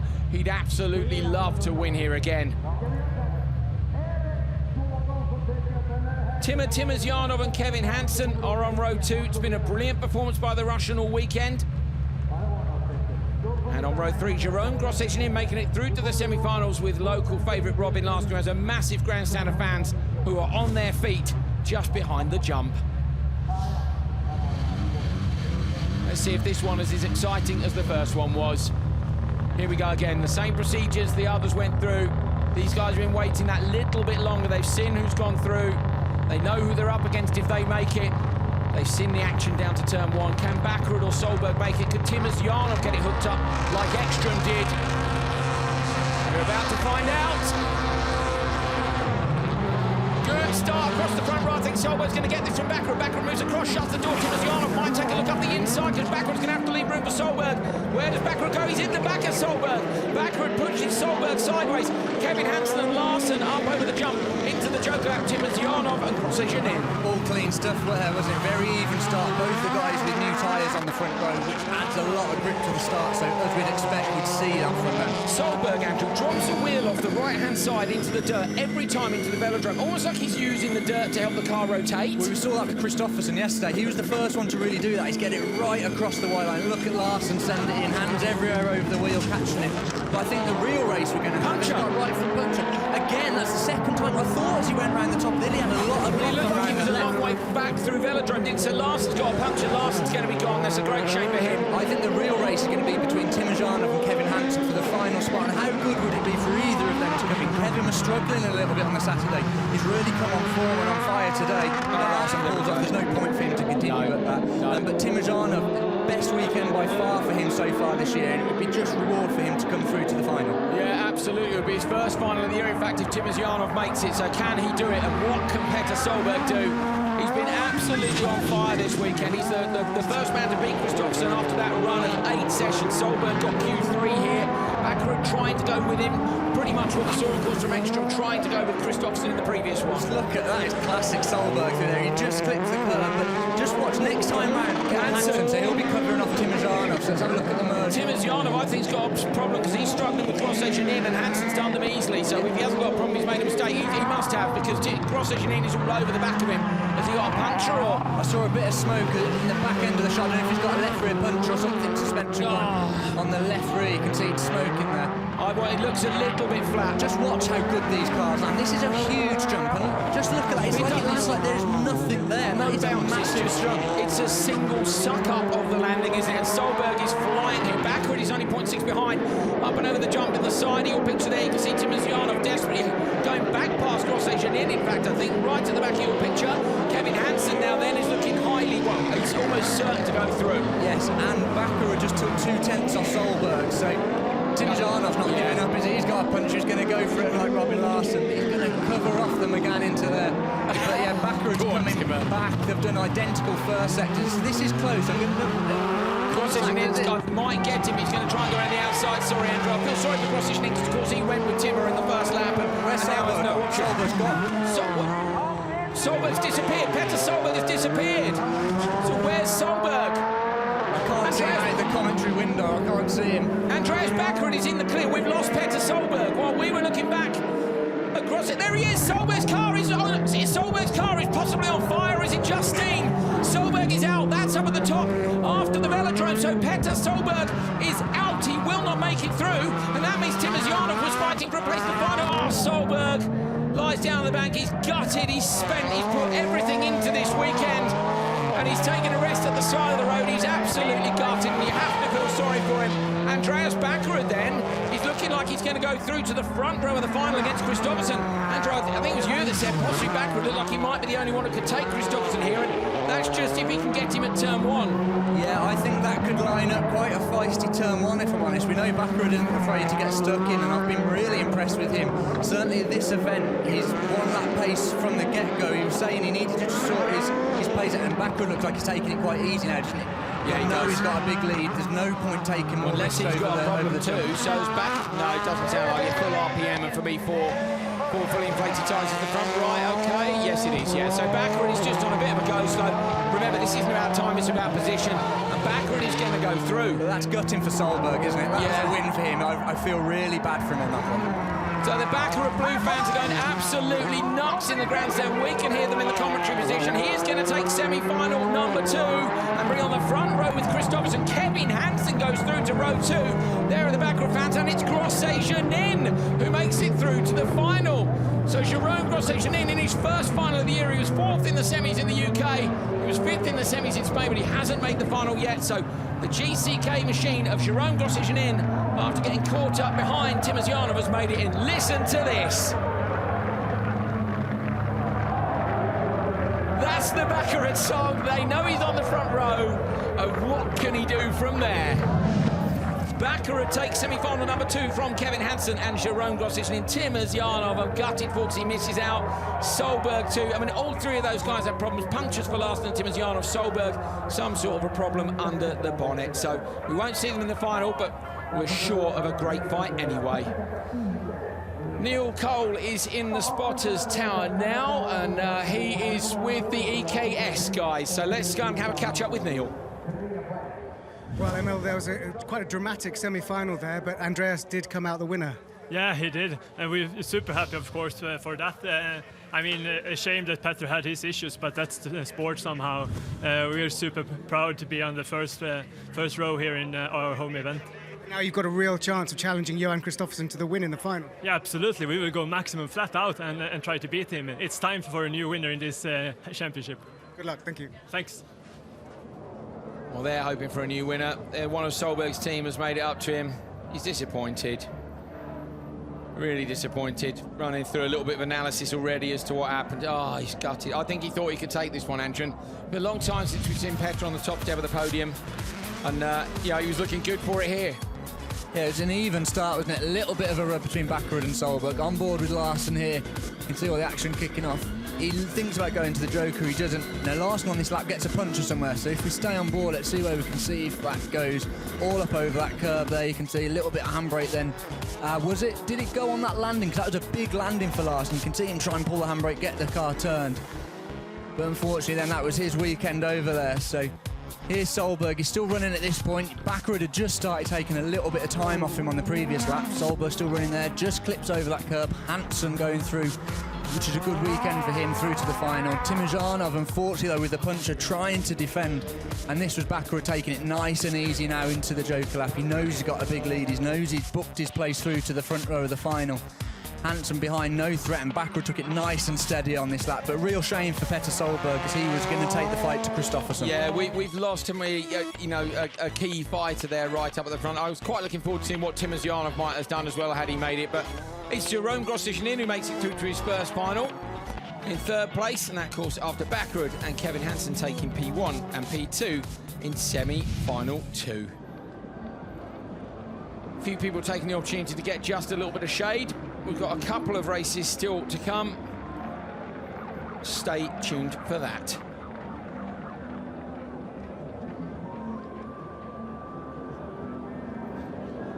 Massive crowd. They will all be streaming out. There'll be a massive traffic jam out of here. But these guys have seen some brilliant racing all weekend, including, of course, the last ever round of FIA European Rallycross Championship for touring cars. 2-litre rear-wheel drive machines bowing out here. As we came into the final, we had 3 drivers who were on equal points. Unfortunately for Holjes, I think it was, he didn't make it through to the final. So despite being equal on points after the semis, of course, these guys had a few more points still to score. It was looking like a great race, but we lost Daniel Holton in turn 1. This is Sivert Svardal. You can see under pressure here from Johansson. Svardal doing a great job in the RX-8. Svardal this year, I think, had 2 5th places. And suddenly here was on for the championship. Magnussen out front was leading. At this point, he had a lap and a half to go. A little bit of contact. He's just backing off, trying to make it to the flag. I think he backed off a little bit too much, gave himself a whole lap and a half of pressure to put up with. Magnussen took the win, which would have been enough to take the championship if anyone except Svardal had been in P2. Svardal goes through to take the all-important championship points. A few donuts to celebrate. And it was absolutely brilliant drive by the young man. Nice donuts too, very well done. Look at that. You did absolutely made up. Let's hear from him. Well, Sivert, you look like you can't believe what's just happened. You are the last ever touring car champion. How did you do that? I don't know. I have no idea. Oh, it's just a dream come true.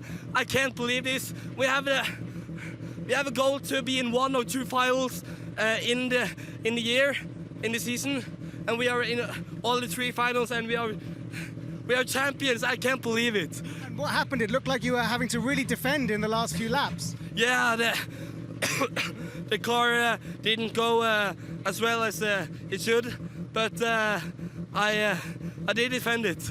Oh, I'm so happy. Wave the flag for all your Norwegian fans. Well done. Yeah! Really, really pleased. As you can see, Sivert Svardal taking the championship by 1 point. Daniel Holton so unlucky to go out in turn 1 when on the front row of the final there, look, only 4 points off, so might Holton have taken that last ever championship. Either way, it's an all-Norwegian affair for the top 3. Svardal with his name to be etched on the trophy for the last time. Steve Volders really unlucky, I say, not making the final with 54 points and might have been able to do something from there. So it's actually a brilliant last season, despite the fact there were only 3 events this year. Touring cars delivered some great racing, and it's a shame to see them go.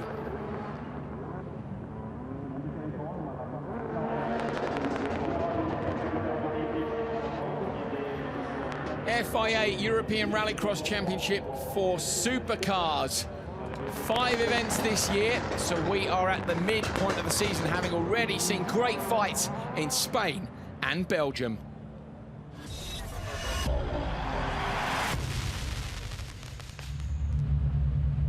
Well, this will be exciting, I can tell you. On the front row, look at that. Rainis Nitic, ex-World Rallycross star. Cyril Raymond really wanted to become one, and seemingly with the backing of Red Bull and Peugeot as well, he'll be hoping to make it up into the final. He's so disappointed back in Belgium because, of course, Raymond missed the first round in Spain, came 3rd in Belgium, and was really disappointed with that. Can he do better here? So Rainis Nitic on the pole. Of course, he's been a European champion before in Super 1600 and a World RX regular. Fantastic driver who currently leads the standings. Cyril Raymond, who is 6th at the minute for Peugeot in the car that Kevin Hansen was in last time out in Norway, so an upgrade for him. Thomas Brinterson, fantastic driver, always does well in Nordic Rallycross and has done brilliantly on the world stage too in RX2. Lucas Walfridsson, spectacular in the Clio next to him. Rennie Munich, whose results are getting better and better in another evolution of the Seat Ibiza. He was in a different car to that Scheider used this weekend. And Peter Hedstrom in the Polo on 6th on the grid. Andrew, what's the form book?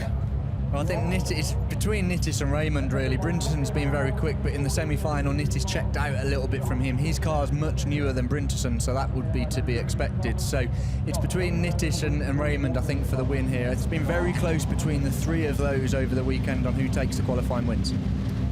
Well, let's see. We're having a little bit of track preparation go on. We can see it from the commentary position up in the Joglep entry. You can hear the local commentator ramping the crowd up again. I can't see him having much of a voice left at the end of this weekend, can you? No. He's quite loud, isn't he? He's louder than me, and they're saying something. Well, I don't know, don't go too far. No, he's a great bloke. We've had a couple of chats with him this weekend. Always enthusiastically interviewing each of the winners, as they interview every single race winner who comes off the circuit. Great stuff for the local crowd, all the classes. Don't forget as well, the racing's been going on here since Friday. They had a whole afternoon of action on Friday, Q1 and Q2 for RX2 and touring cars, and that's because the entry here was packed. 29 cars in RX2, another huge fully subscribed entry in European Supercar, the World Rallycross regulars as well, of course, and the final event for touring cars. So there have been hundreds, over 100 races here this weekend, stretching into Friday afternoon. But we are coming to the last races in the 2 headline categories for me, European Rallycross Championship and Supercar. Andrew, Rainis Nitis, the times he's been doing would have stood him in good stead in the World Championship. Yeah, and we've seen that at previous events, haven't we? But this is quite a nervous time for the drivers. You want to get on the start grid, get the race going, and you just sat there waiting. You don't know how long it will take. So the nerves just start to build a little bit, but these guys are all very experienced, actually. But yeah, Nitis, I think it's good for him to kind of come away from the World Championship. He's now absolutely back on form to where he was, probably enjoying it a little little bit more, as we saw with Anton Martin last year, coming away from the world scene to the European Championship, being more relaxed, enjoying his racing and taking a win there. So yeah, as the guys start to walk off the grid, you'll see the guys start to clunk the car in gear and get ready to go. Talking to Marken, 3 points off the back of Nittisch coming here. Marken having won the last round of European Supercar in Belgium, not in the final. So this is a great opportunity for Nittisch to extend that championship lead, but Cyril Raymond will not make it easy, and it's a lightning reaction from the young Frenchman, but the Latvian has got him on the run to turn one. So Rainis Nittisch leading from Cyril Raymond. It's Walfredson who stopped him behind. Who's going to go? Joker. Brinderson the first to go, and Rennie Munich follows him into the Joker lap. I think this will be a straight fight between these two now. I think we'll see Nittisch in the forward, although Walfredson looking at the inside of Cyril Raymond. He needs to get his head down and get after Nittisch, because I think it's going to come into who Joker's when. But Walfredson not giving up, and we've seen this with him before, isn't he? He's not afraid to get stuck in, and he will not give up. He used to have that 5-cylinder engine, the Clear, which I don't think he has anymore. I'm gutted about that. That was the best. You sounded the best of anything. Sorry, you know, to all the World RX cars, but the 5-cylinder car sounded absolutely mint. Ekstrom in P4 already. Brinderson is looking on closing that gap down. Let's not count Brinderson out, because he's an absolutely rapid driver. As I say, we'd like to see with a bit more money to see him on the world stage, but doing Euros and various Nordic outings as well. Joker lap there is that Hedstrom's got Joker already. Brinderson's got him, and Munich's got him too. So that Brinderson, look at the gap he's got over Munich too.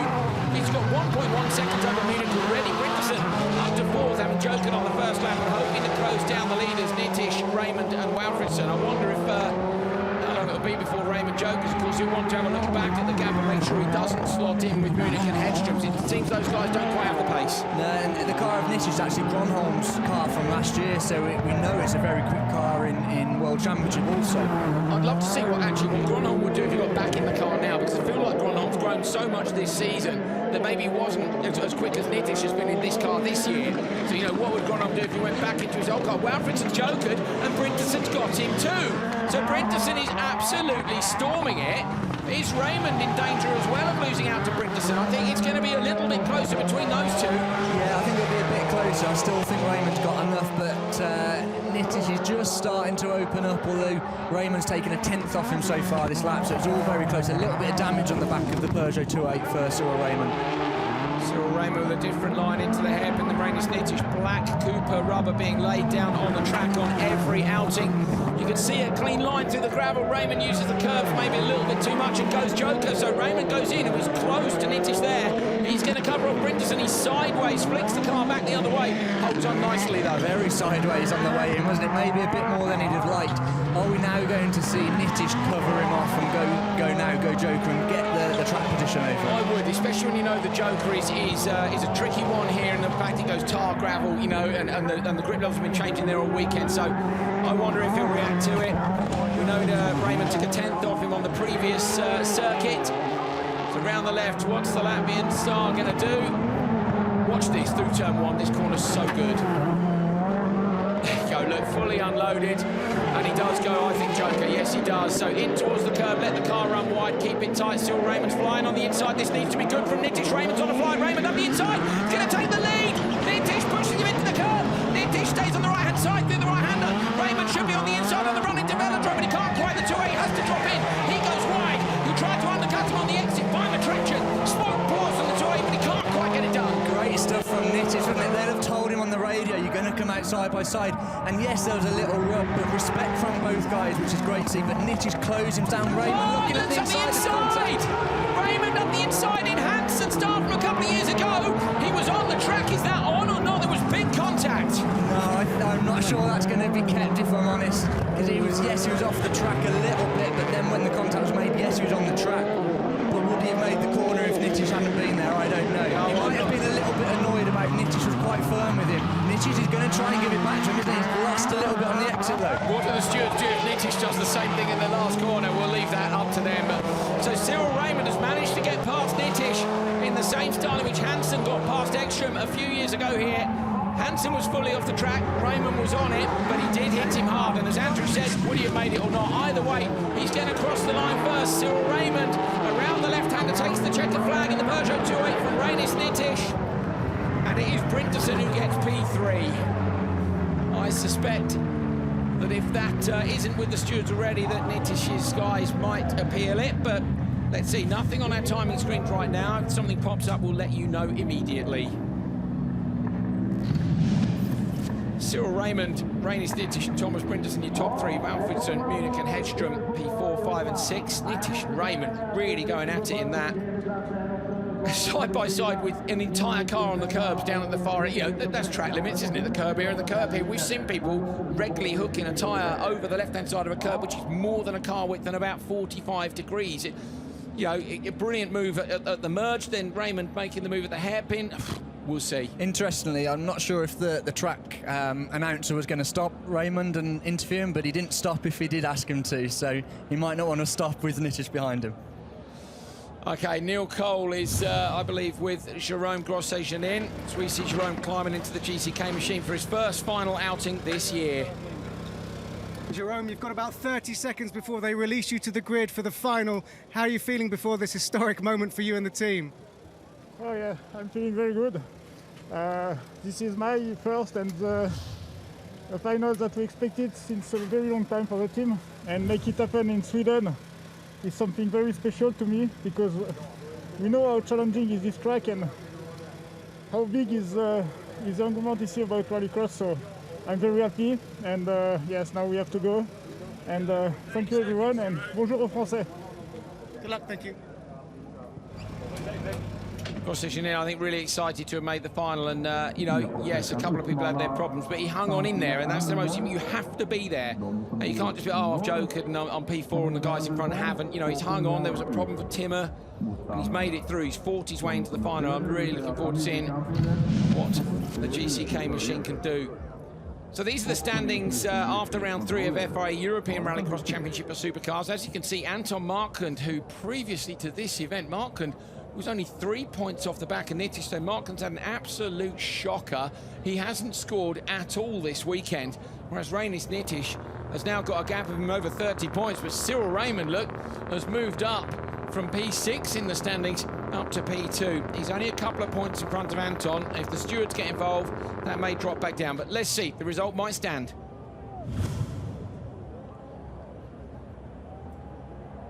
$45,000 people, 51 and a half. I'll get there in the end. Waiting to leave the circuit. They've got one more race left to go.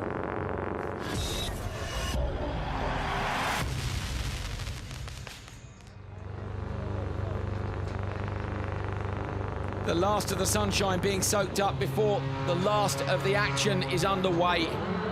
Kristoffersson releases the VW on his test launch. His tyre warm, tyre clean.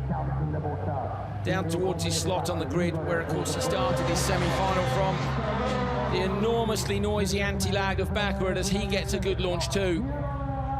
They've also got a fight with Timmy Hansen. Timmy Hansen is going to jump up into third on the grid.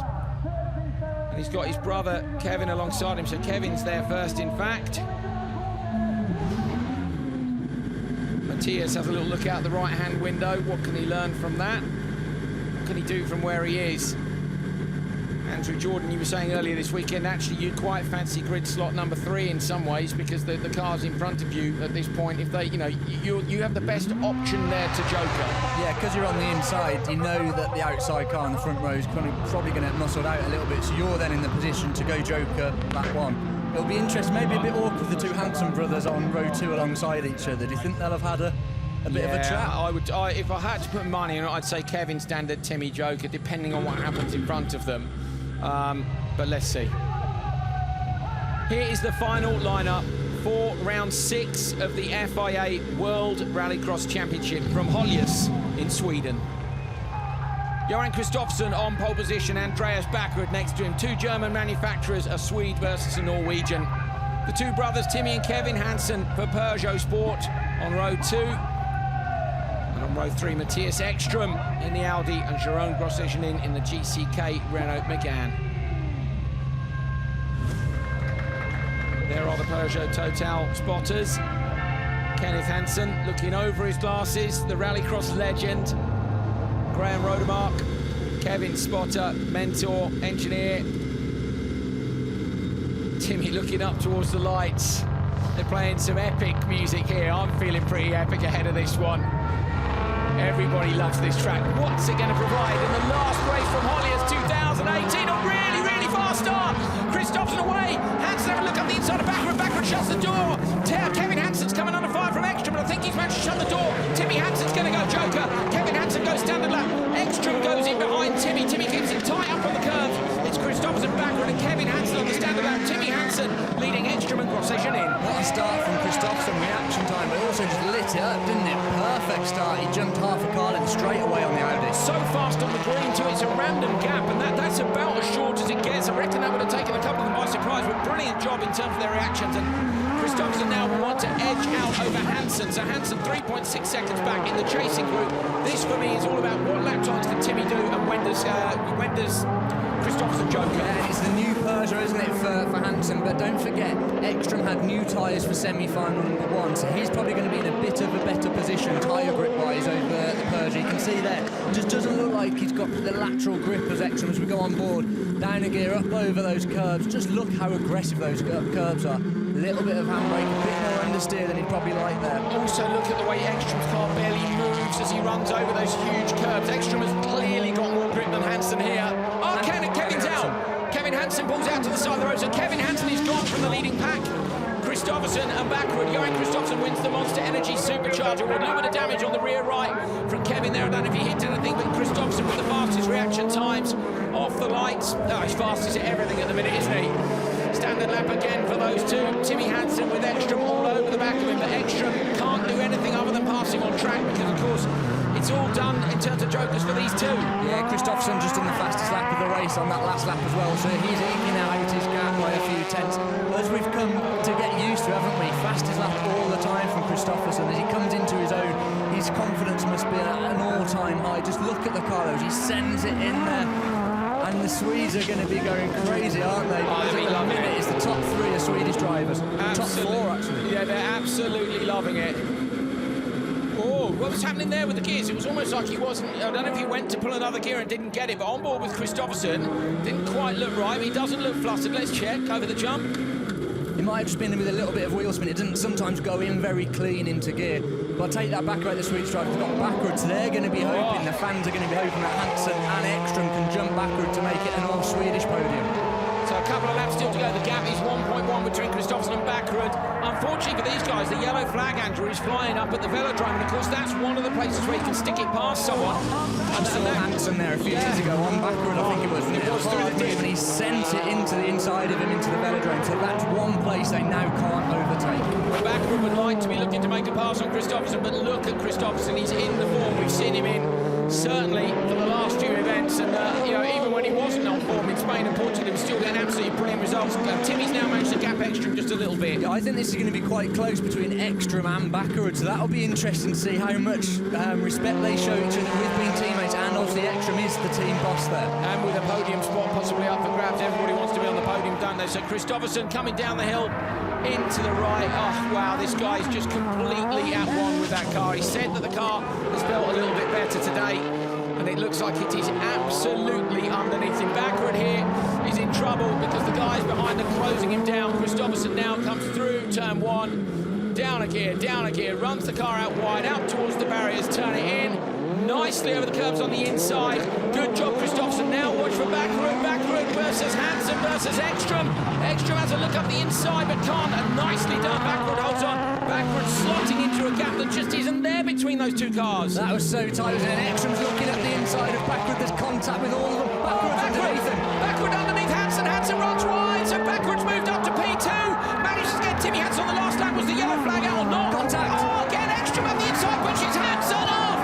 Hansen in the gravel. Revenge from a couple of years ago. The fireworks fly. Kristoffersen takes his 5th win of the year. But P2 goes to Backrud and Matthias Ekstrom in P3 after carnage on the last half of the last lap. My goodness me.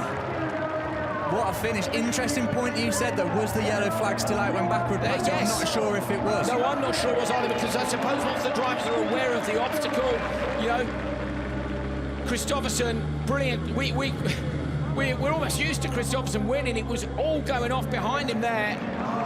Ekstrom, what happened with him and Hansen? Was it hard Ekstrom contact on dived the at way the in? inside. It looked like the wheels just touched, so it was. We'll have to look at the replays. Obviously, Hansen was in a bit of a vulnerable position because he'd been out wide in the dirt with wheel spin where Backerud had got underneath him. So we'll have to wait and see the replays on that one. They've got to go for the gaps. I want to see them go for the gaps. You know, whether or not the stewards are not happy, doesn't matter. But Neil is with Tommy Kristoffersen, Johann's dad. Tommy, a very dramatic final there and lots of emotion up here in the Spotters Tower, and especially for you, another win for your boy Johann. Yeah, it's so great to have the opportunity to compete in Höljes and to be here and to win another again. It's marvelous. It's just fantastic, and I have to say big thanks to the team. I've done a so perfect job during the whole season with the car, perfectly prepared, and also at the same time I feel sorry for Petter, which have everything on his hand, and then very bad luck then. So, but for us, for Johan, really super weekend. Should be very proud. Well done. Yeah, I'm done. Thank you. I can't stop a car that accurately when I'm sitting in it, let alone hanging out the side of it. Johann Kristoffersen takes the win. It's win number 5 from 6. You heard the relief in his voice. He wins his home event. Sweden falls to the Swedish world champion. Loeb wasn't in the final. Solberg retired from his semi. Championship lead is going to be massive because he's got an extra 8 points as well as the Monster Energy Supercharge Award. He just keeps winning. The Audis of Backrud and Ekstrom are P2 and P3, but my timing screen shows that contact between number 5 and number 21, which is Ekstrom and Timmy Hansen, is under investigation.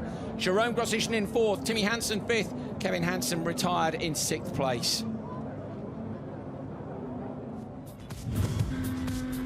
So here on board with Ekstrom, look, pretty even start with everyone, wasn't it? He's going on to the dirt section, he's looked to the inside, but thinks better of it, breaks out, then goes to the inside, but then he jinks out, you see. He thinks about it, doesn't he? He wants to see who else is going to go. He follows Timmy Hansen into the Joker lap, up over that curb, and flicks the car right, nice and neat and tidy, and then the race was really on with Kevin Hansen at that point for the podium position. Kevin, of course, retired. We didn't see exactly where he... well, we saw where, but we didn't see what happened. There was a tiny bit of damage to the rear of the car. I don't know if he'd hit something or technical. Kristoffersen, though, untouchable. You know, he's not under any kind of form of investigation whatsoever. He's just miles out in front and brilliant. So this is where it all starts, and watch the merge. The Audi of Backrud. Kristoffersen's out clear. Watch the Audi of Backrud.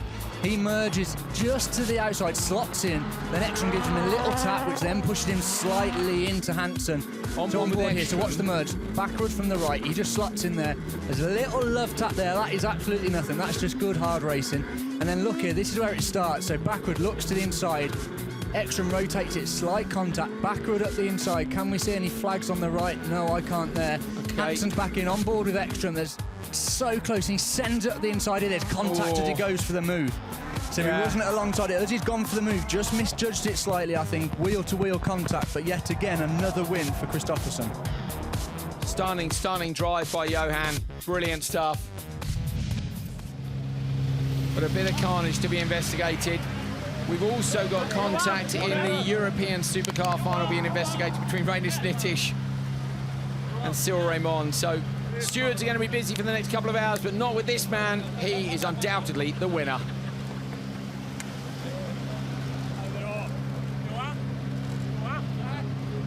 Johann Kristoffersen wins his 5th event from 6. So, I mean, the records, this guy, he's got 13 TQs, just one behind Stob. He's got 14 wins. He's the most successful driver in the World Rallycross Championships history. He set records last year. The most wins in a season, Johann Kristoffersen, 6 wins in 2017. He's already got 5 this year. We've got 6 events to go. It's ludicrous. Okay, on to the last lap. Here we go. So watch Backrud. Backrud comes out through here, slots in between the two. Now, Andrew, I want to see what happens to Timmy, because to me, he makes some sort of mistake. Does he go a little bit too deep into here? I think let's look Backrud. He's in the, he just gives him a little push there, doesn't he? So Hansen won't be too happy about that, because that's an annoying one. The car won't turn just because there's someone just in the back of you. But what, Ekstrom? He goes for the lunge. I'm not sure there was any move on there. I mean, but I'm also not sure if he meant to pass. It was almost like he was going to pitch it in on that handbrake or something. No, I think he meant to pass. I just think he probably misjudged it a little bit. I think he's seen that. Hansen's going to be a little bit vulnerable, on board with him again. So look, you can see Backrud over on the right. He's doing the Joker now. Ekstrom over the jump. The car comes from the right, Backrud, so he'll be thinking it's my teammate. I can't just steam it up the inside. Got to keep it clean. Well, he's the team boss, so will he be thinking that? I don't know. Yeah, might think I'll do But what I here, want, look, it's so my team. Backward, just in the back of Hansen, very slightly, very light contact from everyone there. And look, so Hansen's a little bit wide there, you'll see. Gets it back on the racing line, very slow at that point. He looks like he was looking for the move, and the gap just wasn't there, was it? But he was quite a late look at the move. He so. did well to hold on to it either way, but... Is it extra having a little glance? Yeah, that was on board with Extreme, so Yeah, here you can that- see. Ooh. Yeah, I think the stewards will view that as that was contact to the back there, so Hansen will obviously feel it was Ekstrom's fault, and Ekstrom will think there was a gap there, and Hansen might have braked a little bit too soon. Either way, the drama between the two continues, because let's not forget, just a few years ago, Hansen up the inside, which the stewards turned around. You know, no one's done this on purpose, but these things happen because these guys all want to win, and they all want to win at home. There you go, another angle from it. Got some brilliant replays for you. They're working really hard in the truck to bring you every angle going. Fantastic. The stewards, I tell you what, the stewards might well just take that whole replay package there and just have another look at it, but they'll still probably be at it for a couple of hours, I imagine. But going back to Kristoffersson, can you imagine winning one of these events, ever?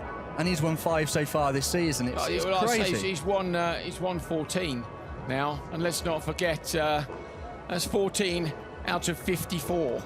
It's incredible, and he wasn't even full-time in the World Championship when it started. The guy is just an absolute weapon.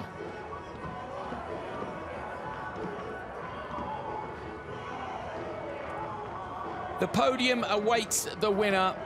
Their familiar friends, Johan Kristoffersson, will be up on the top step of that podium very shortly, but he's going to have a chat with Neil Cole first of all. Johan, 5 out of 6 wins so far this season, but this one must be particularly sweet.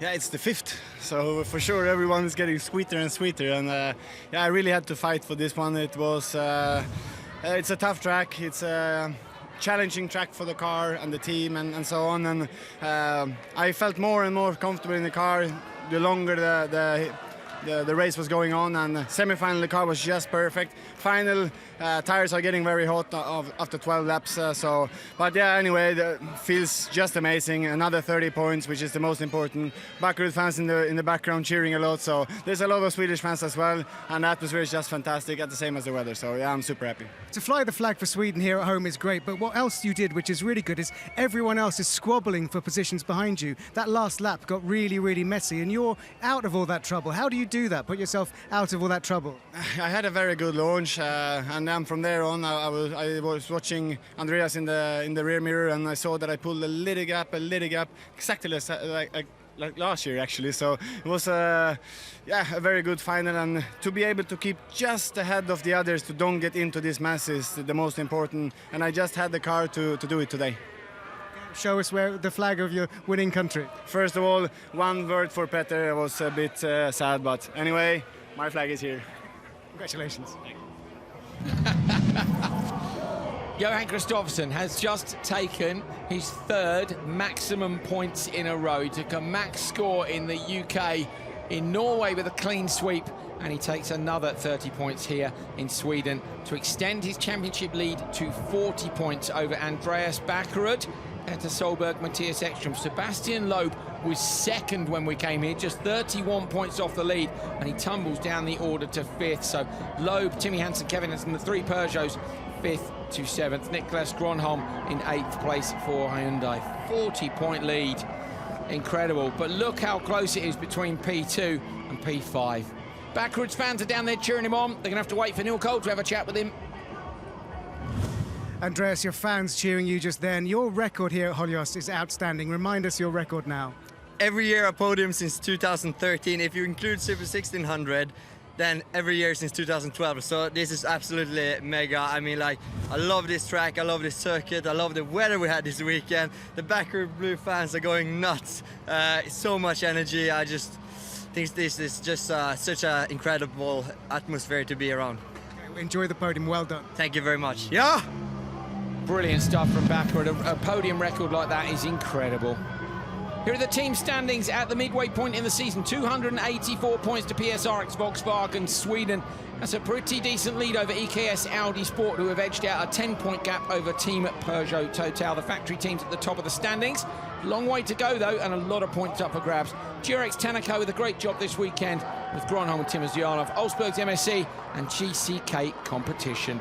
Neil Cole is with Timmy Hansen. Matthias, took both cars on the podium, Sweden podium for you. Talk us through that last lap, because it looked a little bit tasty. Yeah, I think it was when we everybody came after the Joker merge. I think Timmy had some issue because it looks like he started to lose pace. Andreas got by him on the left side, and down the hill I wanted to go on the right side, and I felt it was space on the inside, so we touched wheel by wheel a bit, but I stayed on track, and I think it was space enough on the outside, but I haven't seen what happened to him, so I would have to look at the pictures, but definitely it was hardcore to the very end. Good, enjoy the podium, well done. Thank you. Well, my bad, obviously need some binoculars to see down where Neil is down at the podium. That definitely wasn't Timmy, it was Matthias. It might have been Timmy were it not for that contact on the last lap. Matthias knows there, Andrew, you know, he's a professional driver. He thought there was a gap, he went for the gap, you know.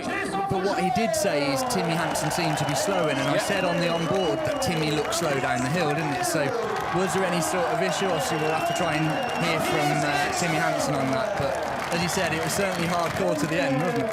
It was. What a lovely, lovely reaction between Bakkerud's fans and Kristoffersen and Andreas. You know, I know they're pleased to see Bakkerud up there.